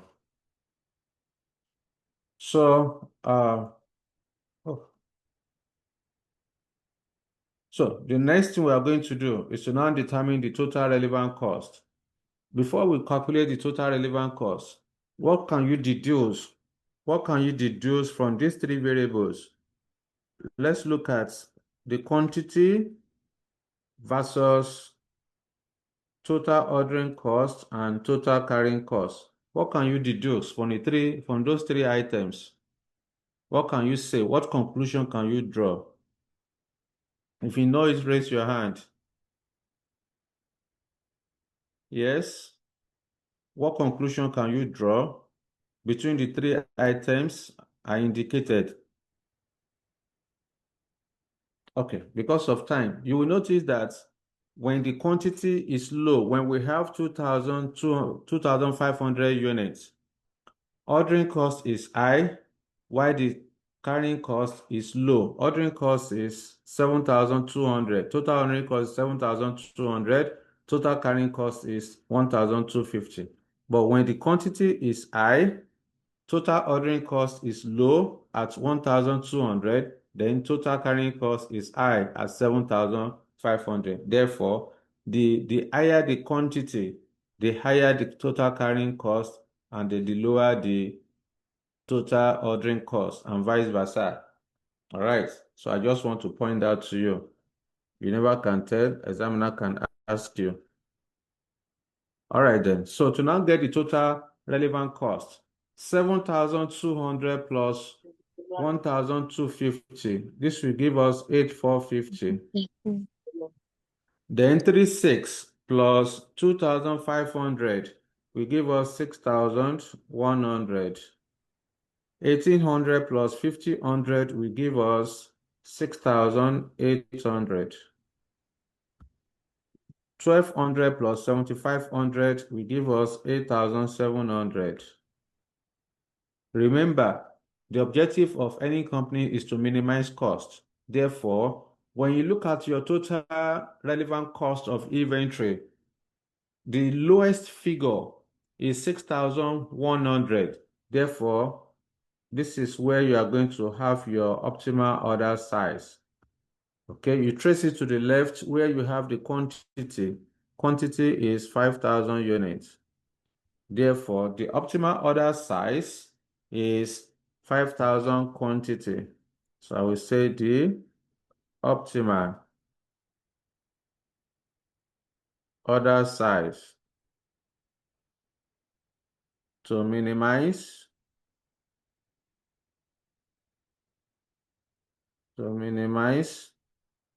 total relevant costs of stock is 5,000 units. Okay. Considering, I can then say considering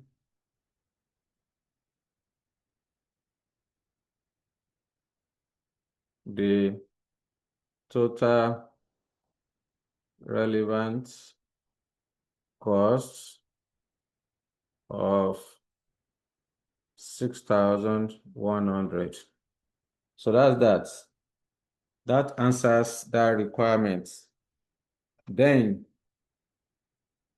for requirement C, examiner is asking you in C requirement that assuming the supplier of this major raw material is now willing to offer some discounts on the following basis. All right, then determine the optimal order size. So you will notice that in the first one, in the B3 that we just solved, in the requirement B we just solved, examiner was specific. You are to prepare the schedule of annual relevant or variable costs. But in this one, in this number C, examiner did not mention whether it is total cost or total relevant cost. Of course, you are going to assume it is total cost. Since you have done total relevant cost in the B, it means that the C part has to do with total cost. So you need to prepare a schedule. You need to prepare a schedule to achieve the total cost of inventory at this discount level. Now, whenever you are given a discount, what are you supposed to do? Whenever you are given a discount, the most important thing you are going to do is to first of all adjust for discounts. Remember, once you purchase within the relevant range, you are going to be entitled to some quantity discounts. So, meaning that the purchase cost, remember earlier today I mentioned to you that purchase cost per unit is constant, except with quantity discounts. So, if you are given a quantity discount, your purchase cost per unit will vary depending on the quantity you are buying. So, if your purchase price per unit changes, then your carrying cost per unit will also change because carrying cost is a function of purchase cost per unit. So the first thing you are going to do under this circumstance is to first of all determine the purchase price under each quantity. Then you determine the carrying cost before you now go ahead and prepare your schedule. So this is what I'm saying. Number C, first thing first, you need to determine the revised purchase cost. So if I like, I can make this one as my working. So I want to determine new purchase, price, or call it purchase cost. New purchase cost and carrying cost. Okay. So to do this, the first item will be your quantity. Then after the quantity, the discounts that you are given at each one, then your purchase cost. Then you are going to have the carrying cost. Currently, the purchase cost is 10 naira. Okay.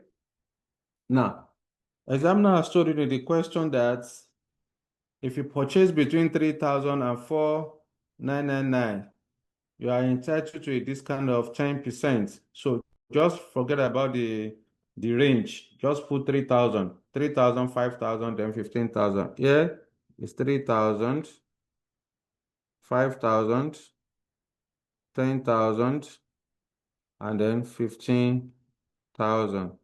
So the discount, if you purchase between 3,000 and 4,999, you are entitled to a discount of 10%. Okay. If you purchase between 5,000 and then 9,999, you are entitled to a discount of 15%.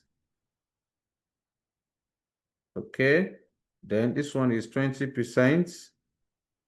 I think the last one is It's 25%, sir, not so 20. okay, 25%, and then anything above 20. 15 and above is 30%. So here is 25, then 30%.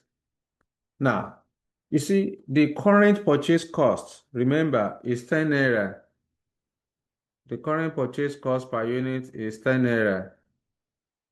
So, if the company buy 3,000 units, the company is expected to deduct a discount of 10%. That means you are going to pay only 90% of 10 naira. So 90% of 10, pay attention, oh. So 90% of 10 naira will give us 9 naira.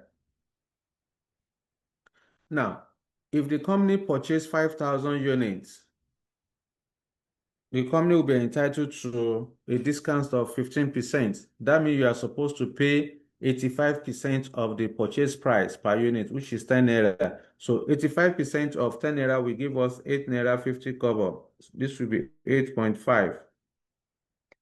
Next one, if you purchase 10,000 units, you are entitled to a discount of 25%.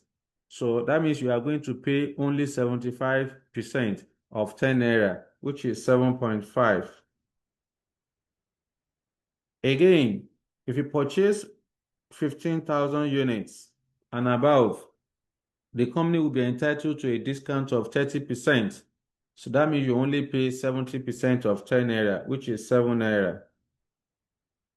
So this represents our new purchase cost per unit.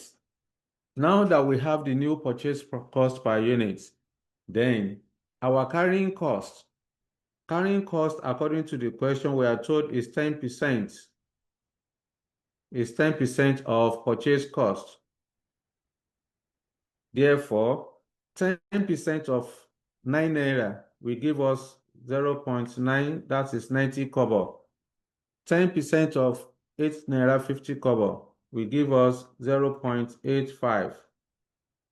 10% of 7.5 will give us 0.75, and 10% of 7 naira will give us 70 kobo.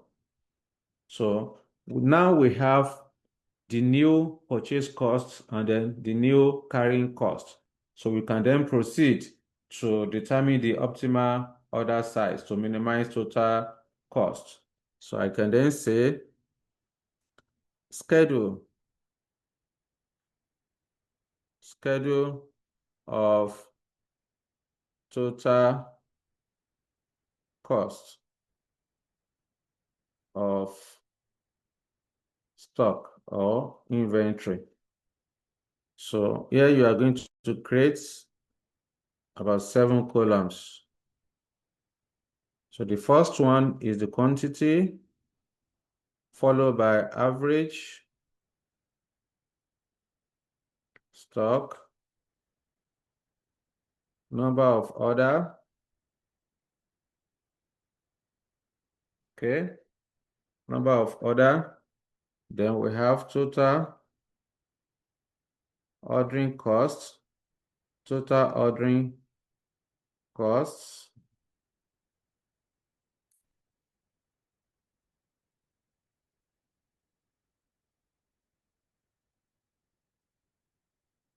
Then we have total carrying costs.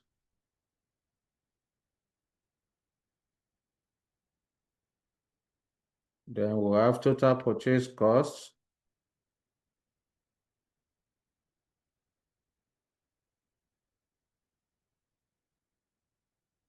Then we are going to have total cost.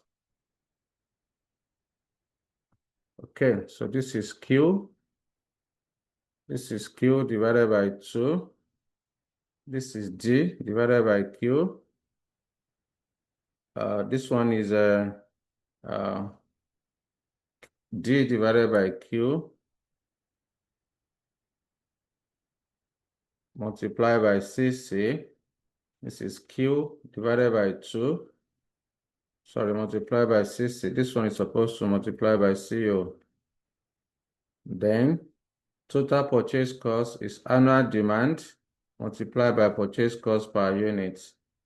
Then this one then will be equal to total ordering cost plus total carrying cost plus total purchase cost.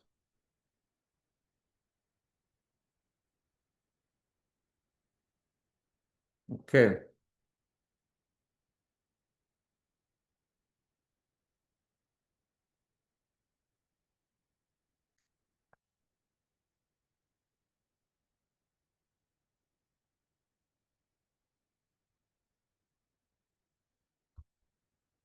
All right. So the quantity, the first one is 3,000, 5,000, 10,000. If you like, you can introduce 6,000, the EOQ. Okay. Now, Q divided by 2, 3,000 divided by 2 will give us 1,525, 5,000, then 7,500. Number of order, annual demand of 30,000 units divided by Q. Q is 3,000. 30,000 divided by 2 divided by 3,000 will give us 10. that's 10 times. 30,000 divided by 5,000 will give 6. us 6 times. 30,000 divided by 10,000 will give us 3 times. Then 30,000 divided by 15,000 2 times. That's number of order in a year. Then the total ordering cost. Remember, ordering cost per unit is 600 naira. D divided by Q. This is D, number of order is D divided by Q. Therefore, 10 multiplied by 600 will give us 6,000. 600 multiplied by 6 will give us 3,000. 600. 600, let me write this 6,000. Now, 600 multiplied by 3, 1,800. 600 multiplied by 2, 1,200.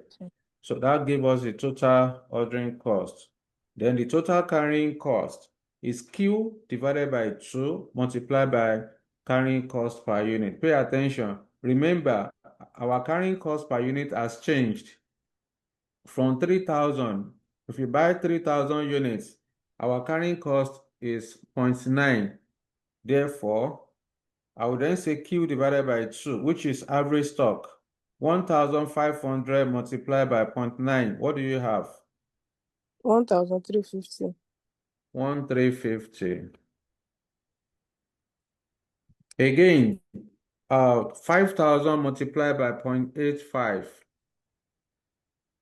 Sorry, That not would be 5,000. 25. 25. 25 multiplied by 0.85. 2,125. 2,125. The next one, 0.75 multiplied by 5,000 units. 3,750. 3,750. Here is 3,750. Then 0.7 multiplied by 7,500. 5,250. 5,250. So the next we are going to do is to then determine the total purchase cost. Total purchase cost is annual demand of 30,000 units multiplied by the new purchase cost per unit. You know, our purchase cost has changed. So the first one, purchase cost is 9 naira. Therefore, 9 naira multiplied by 30,000 units. 270,000. That's 270,000. Again, 8.5 multiplied by 30,000 units. 25,500. 255,000. Yes, yes. Is it 255,000? 255,000, yes, sir. 7.5 multiplied by 30,000 units. 225,000. 225. Here is 225,000. Again, 7,000, sorry, 7 multiplied by 30,000. 210,000. 210,000. So to now get the total cost, you are supposed to add the three of them together. So what do you have? Total ordering cost plus total carrying cost plus total purchase cost. Add it up. What do you have for each level? First one is 277. 277,350. 277,350. Yes, sir. Okay. Next one. 260,725. 267,225. 230, 550. 230,550. 216, 450. 216,450. All right, so that's that. That's that. The next thing we are going to do is to now determine the optimal order size. Remember, the optimal order size is the size that will minimize the total inventory cost. When you now look at your total cost column, the least value is 216,450. This is 216,450. That's the minimum value. You now trace it to the left where you have the quantity. Therefore, the optimal order size is 15,000 units. Okay, the optimal order size is 15,000 units. So this is how to prepare the schedule. So I will call it the optimal order size is 15,000 units. Considering the total cost of stock of 216,450. That's the end of the question. Let me know if you have any question for me. Let's see if we can. I'm not sure we can complete this today. Like I said, there are 3 different questions we are going to solve. This is just the first one. All right. So we can solve 2 more questions under 20 minutes. But in any case, let's try. Let's see. Yes, any question for me before I switch? All right. Okay then. So let's go for another one.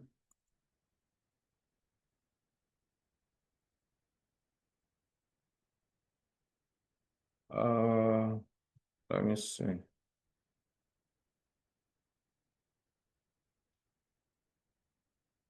So this question is Dangote. Let's solve this illustration number 9. Dangote Bags Limited. Who is helping us to read? Yes, who will help us to read? Yes, I will read. Okay, Rose Simon, go ahead. Thank you.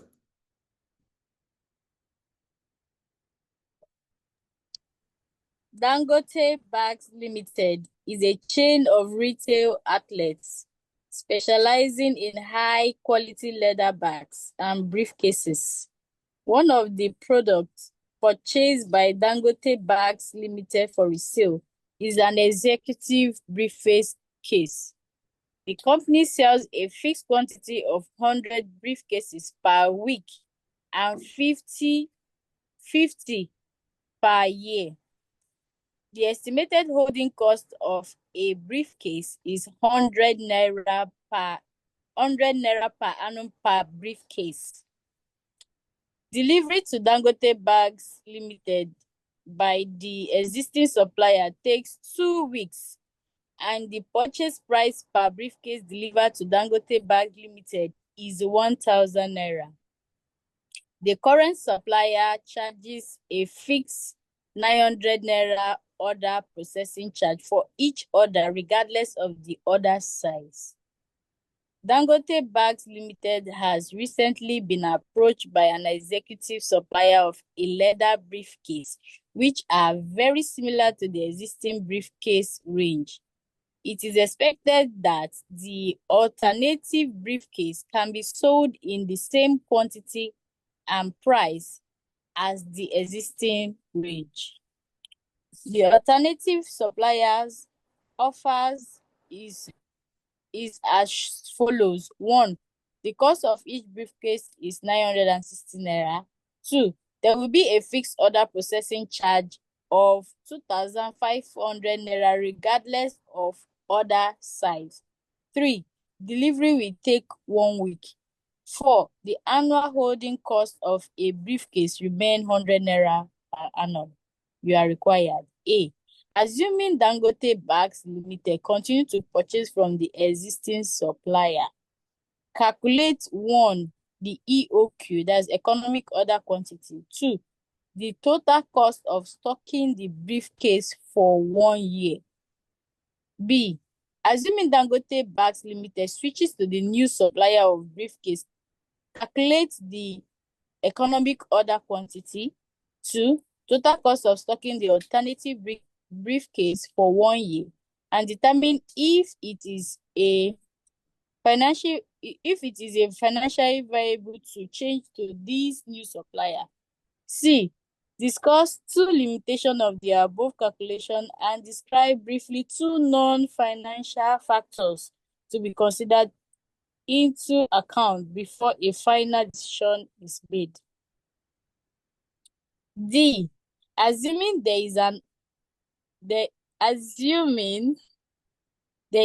upfront investment cost for Dangote Bags Limited of 400,000 naira payable immediately, and that the annual saving from switching to the new supplier arises at the end of the next 3 years. calculate the net present value of switching if the cost of capital for the company is 10% per annum? Yeah, thank you, Rose. Yes, that is the question. Because of time, let's quickly dive into solving the question. The first one, the A requirement, you are to assume that Dangote Bags Limited continue to purchase from the existing supplier. Therefore, calculate the EOQ and then the total cost of stocking the briefcase for 1 year. Now, to do this, first thing first, we need to go back to the question. What is the annual demand? In the question, in the first paragraph, you are told that the company sells a quantity of 100 briefcases per week and 50 weeks per year. So that means to get the annual demand of briefcase, it will be 100 multiplied by 50 weeks. So that will give us 5,000 briefcases per year. That's the annual demand. Also, holding cost of briefcase is 100 naira. Holding cost is the same thing as carrying cost. All right, so which is 100 naira per annum per briefcase. So if that is the case, not only that, in the question, we are given ordering cost for the existing supplier to be 900 naira because you are to fixed 900 order processing charge.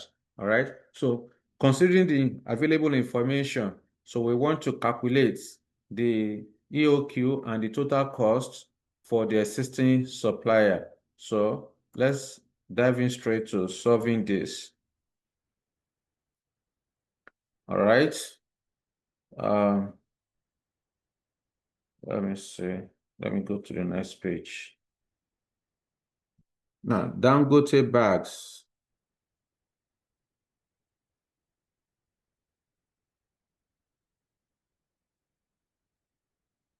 Limited.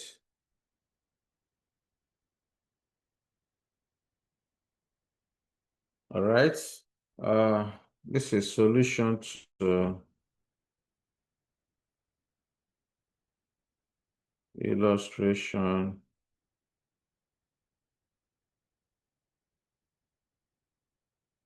Which illustration is this one? 9. Let me see. Okay. Page what? That should be page 113 or what? 113. 113. Okay. Now, the A1, first thing first, for the assistance, A requirement A is for existing supplier.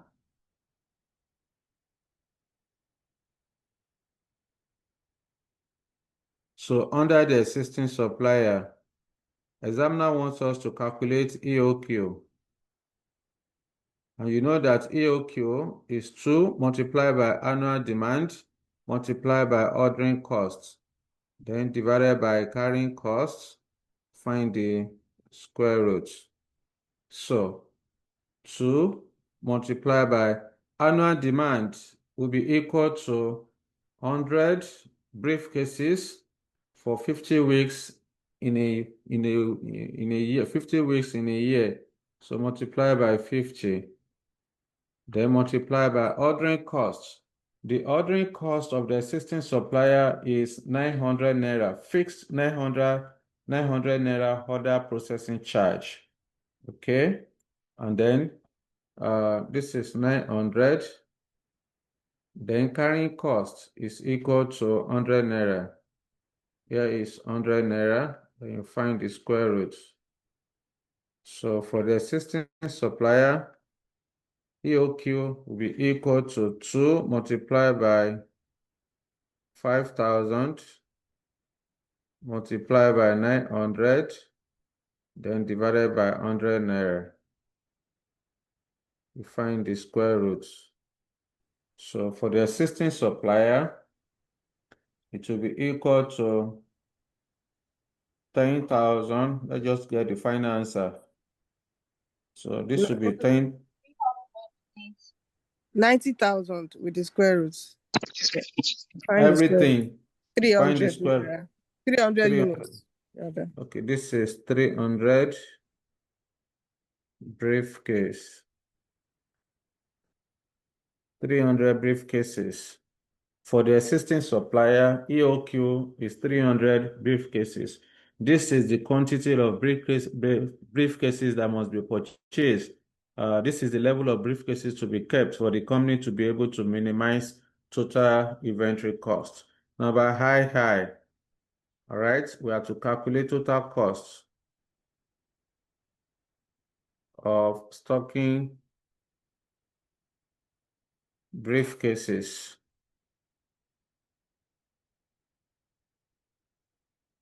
Okay, so to do this, the total cost of stocking will then be let me use another format. So total cost of stocking will be the total ordering cost. This is total ordering cost calculated as annual demand. Let me shift up. Calculated as annual demand multiplied by ordering cost divided by Q. Okay. Then we have, okay, let me just this space. This is D divided by DCO divided by Q.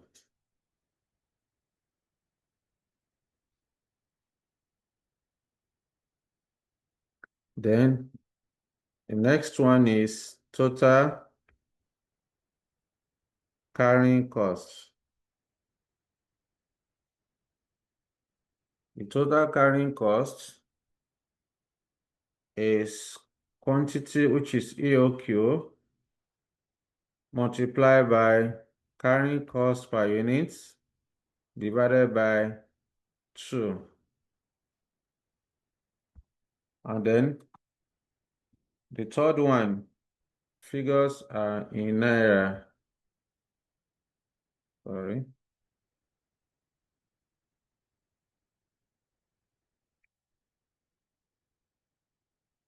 Okay.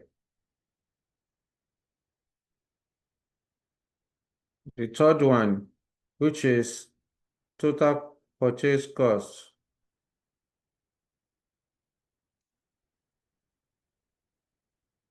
is computed as annual demand multiplied by purchase cost per unit. Therefore, this will be equal to our annual demand is 5,000 multiplied by ordering cost of 900, then divided by quantity of 300. So this will give us, what do you have? What do you have?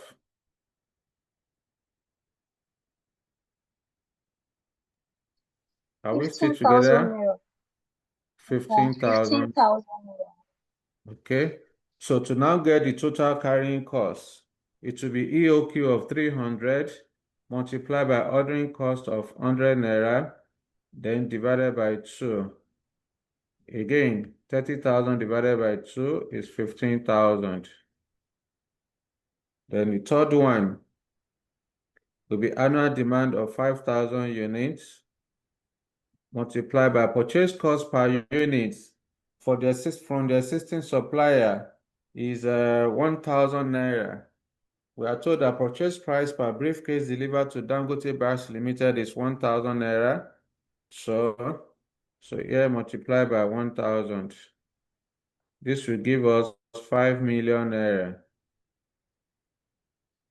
So when you add it up, that will give us 5,030,000. So total cost is 5,030,000. Total cost of purchasing from the existing supplier. Total cost of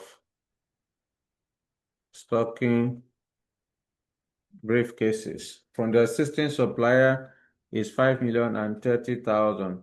So let's do the same thing for the new supplier. All right. Then also, examiner told us, number B, assuming Dangote Bags Limited switches to the new supplier of briefcase. So we should calculate the same thing. Economic order quantity, the total cost of stocking. So number B, new supplier.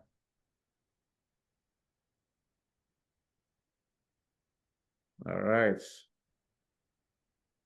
Under the new supplier, number 1, we have EOQ, which is annual demand 2 multiplied by annual demand of 5,000. Okay. Let's confirm with the same quantity. Yeah. We are told that the cost of each brief is 960, which is the purchase cost. There will be fixed order processing charge of 2,500 regardless of the order size. Okay, so the holding cost still remain the same thing as 100 naira. So here will be 5,000 multiplied by 2,500 ordering costs, then divided by 100 naira. So here will be equal to, what's the final answer? 2 multiplied by 5,000 multiplied by 2,500 equal, divided by 100 equal. Find the square roots. Give it to me. What do you have? 500. 500 briefcases. 500 briefcases. Okay. Then number 2, we want to determine total cost of stocking under the new supplier. Total cost of stocking.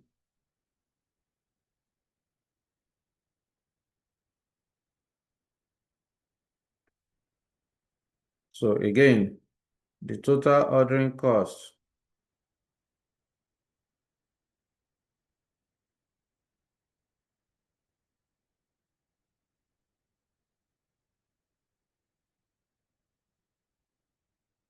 is equal to total ordering cost. We already know the formula, no need to repeat formula again. Is annual DCO. D is 5,000 multiplied by ordering cost of 2,500 divided by Q. Q is 500. We've calculated EOQ to be 500. Give it to me. What do you have? 25,000. 25,000 naira. Then total carrying cost, total carrying or holding cost equal to QCC divided by 2. Q is 500. Ordering cost is still the same thing as 100 naira. Sorry, carrying cost is 100 naira. Then divided by 2. Okay, 50,000 divided by 2 will give us 25,000. Then finally, total cost, total purchase cost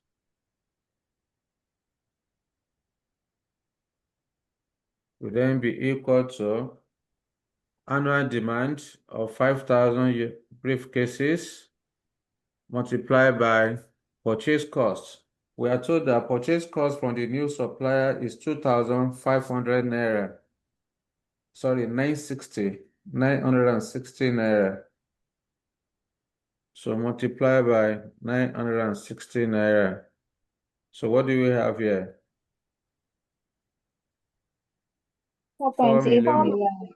0.8 million. 4.8 million. So add it up. 4.8. 4,850,000. 4 million 850. So this represents the total cost of stocking from the new supplier. Now, according to the question, examiner is now asking you, you are asked in the B parts that you should determine the total cost of stocking the alternative briefcase for 1 year and determine if it is financially viable to change to this new supplier. Now, I'm asking you, under the current supplier, total cost is 5,030,000 naira. Under the new supplier, total cost is 4,850,000. Is it financially viable to switch? Yes, Yes, sir. sir. Now, of course, it is because company wants to minimize cost. Therefore, I would then say the Dangote Bags Limited. I can say Dangote Bags Limited should switch to the new supplier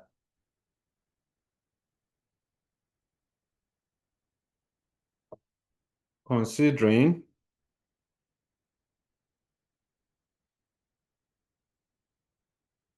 a saving of what's the difference between 5,030,000 and then 4,850,000? I think that's 180,000. that's 180,000. Considering a saving of 1,080,000, sorry, 180,000 naira. That is 5,030,000 minus 4,850,000. Okay, so we have answered requirement number A and B.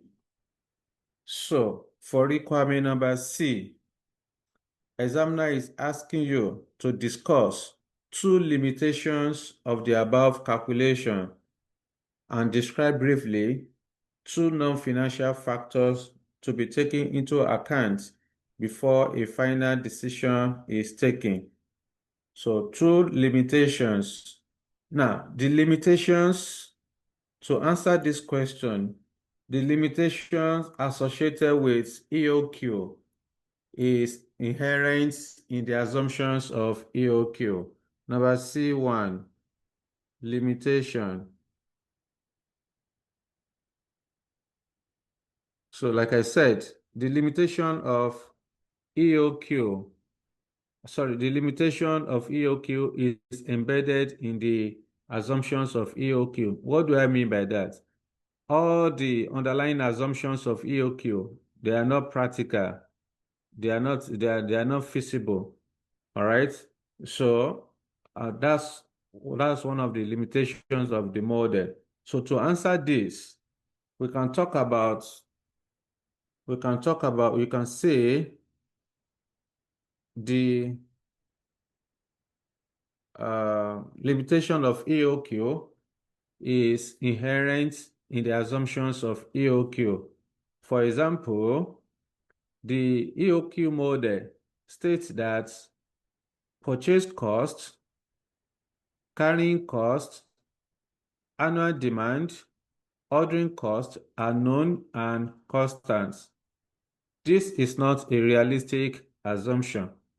All right. So that's one of the limitations. We are done with that. Then, secondly, we can talk about the reliability of the supplier. All right. So, examiner says you should just list two because of time. It's already 11. Let me see. Just give me 1 minute. Let me open to Golden Book so that we'll just use that one to explain this requirement number C. Just 1 minute. Let me see. Let me quickly open the material. Where are we? Okay, let me see.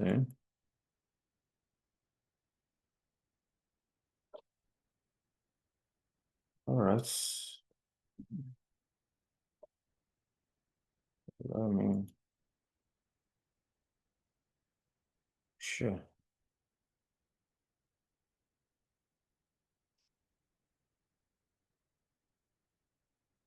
Let me see. Okay.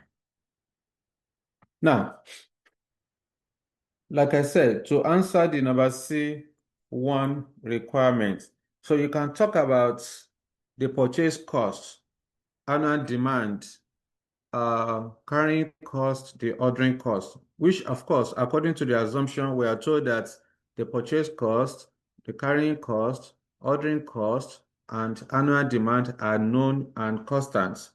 Like I said, they are not a realistic assumption. All right, because for example, the annual demand is a projection because you have projected that for the whole year, this is how much you are going, this is the quantity that you are going to demand for of material. Then, except there is a coincidence, the actual demand at the end of the day will be different from what you have projected to achieve. All right.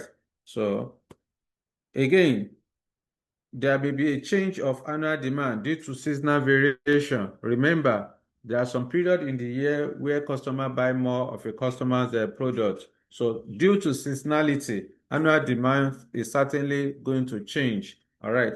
So this is one of the limitations. The second limitation is the reliability of the supplier. It was assumed that both suppliers were totally reliable. In this case, we have supplier, the old supplier and the new supplier. The assumption is that the two of them are reliable, but can the reliable supplier satisfy the company's Dangote's existing capacity level, right?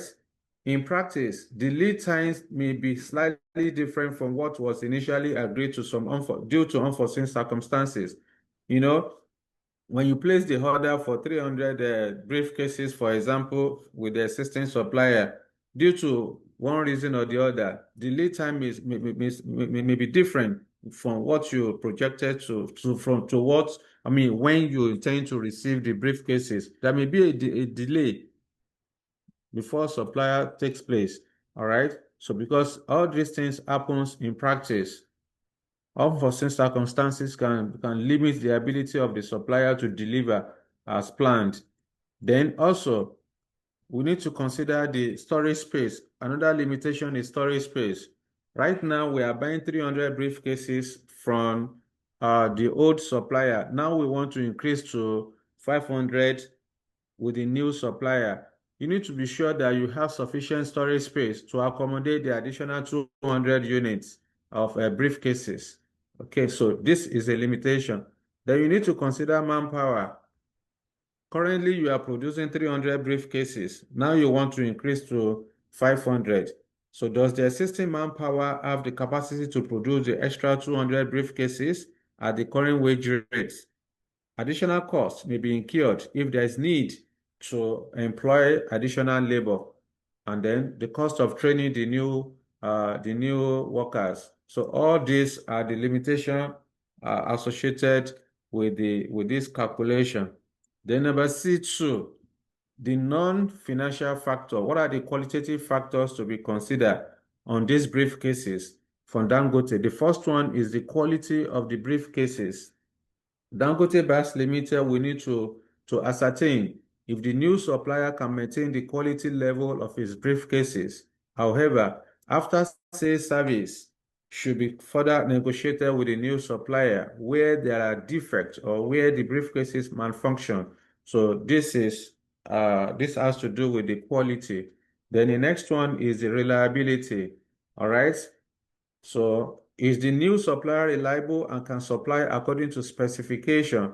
Specification in form of in terms of the design how Dangote Bags Limited wants its briefcases to look like. So can the reliable supplier satisfy the existing can the reliable supplier supply according to specification?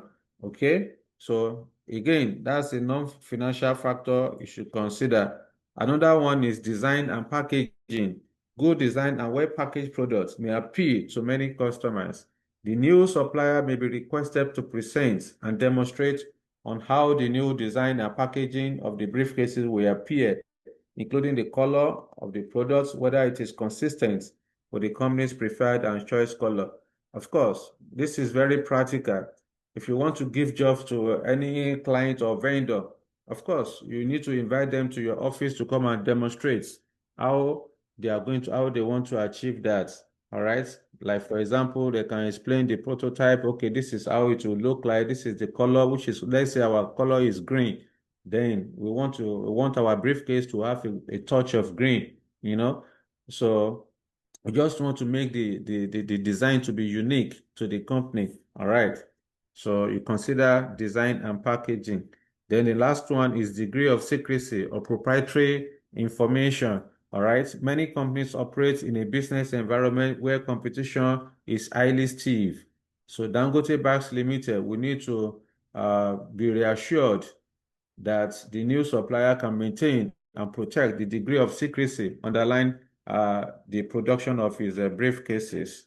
This is because if the secrecy requires to produce the briefcases is open to Dangote Bags Limited rivals, the company may go out of business. So these are some of the uh, qualitative factors to be considered under the new for the in this question. And then the last one the examiner is asking us, in the question we are given initial outlay of 400,000 naira, and we are told to use the annual saving of 180,000 naira that we have achieved from switching for the next 3 years. Then we are given the cost of capital of 10%. We are asked to calculate NPV. This is a very straightforward kind of a question. Okay, this is a very straightforward kind of question. You are given, you are assuming there is an upfront investment cost for Dangote Bags Limited of 400,000. That's the initial outlay, payable immediately. That is year zero. And that the annual saving from switching to the new supplier arise at the end of the next 3 years. Therefore, calculate the net present value of switching if the cost of capital for the company per annum is 10%. All right. This is very straightforward. Um, to do this, there's no need for me to switch to the working note. Let me just use the golden book to explain this. So all examiner is asking you to do is to calculate NPV. You know that initial outlay from this question we are told is 400,000, right? We have achieved a saving of 180,000 naira. That is 5,030,000 minus 4,850,000. We have a annual saving of 180,000. So examiner gave us discount rates, cost of capital of 10%. Therefore, we need to get the annuity factor. Since 180,000 naira saving is constant, so we need to calculate annuity factor of year 1 to 3 at 10%. And of course, you know that annuity factor is equal to 1 minus 1 plus r raised to power minus n, all divided by r. We have done this under capital budgeting. Therefore, this will be 1 minus 1.10 raised to power minus 3 divided by 0.10. Final answer will be equal to 2.487. Okay, so now that you have the annuity factor to be 2.487, so 400,000 multiplied by 1, discount factor at year 0 is 1, so that will give us 400,000. Next, 180,000 multiplied by 2.487 will give us 447,660. When you find the difference gives us NPV of 47,600.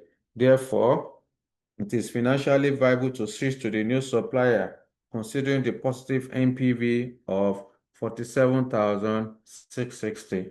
That is the end of the question. That is the end of the question.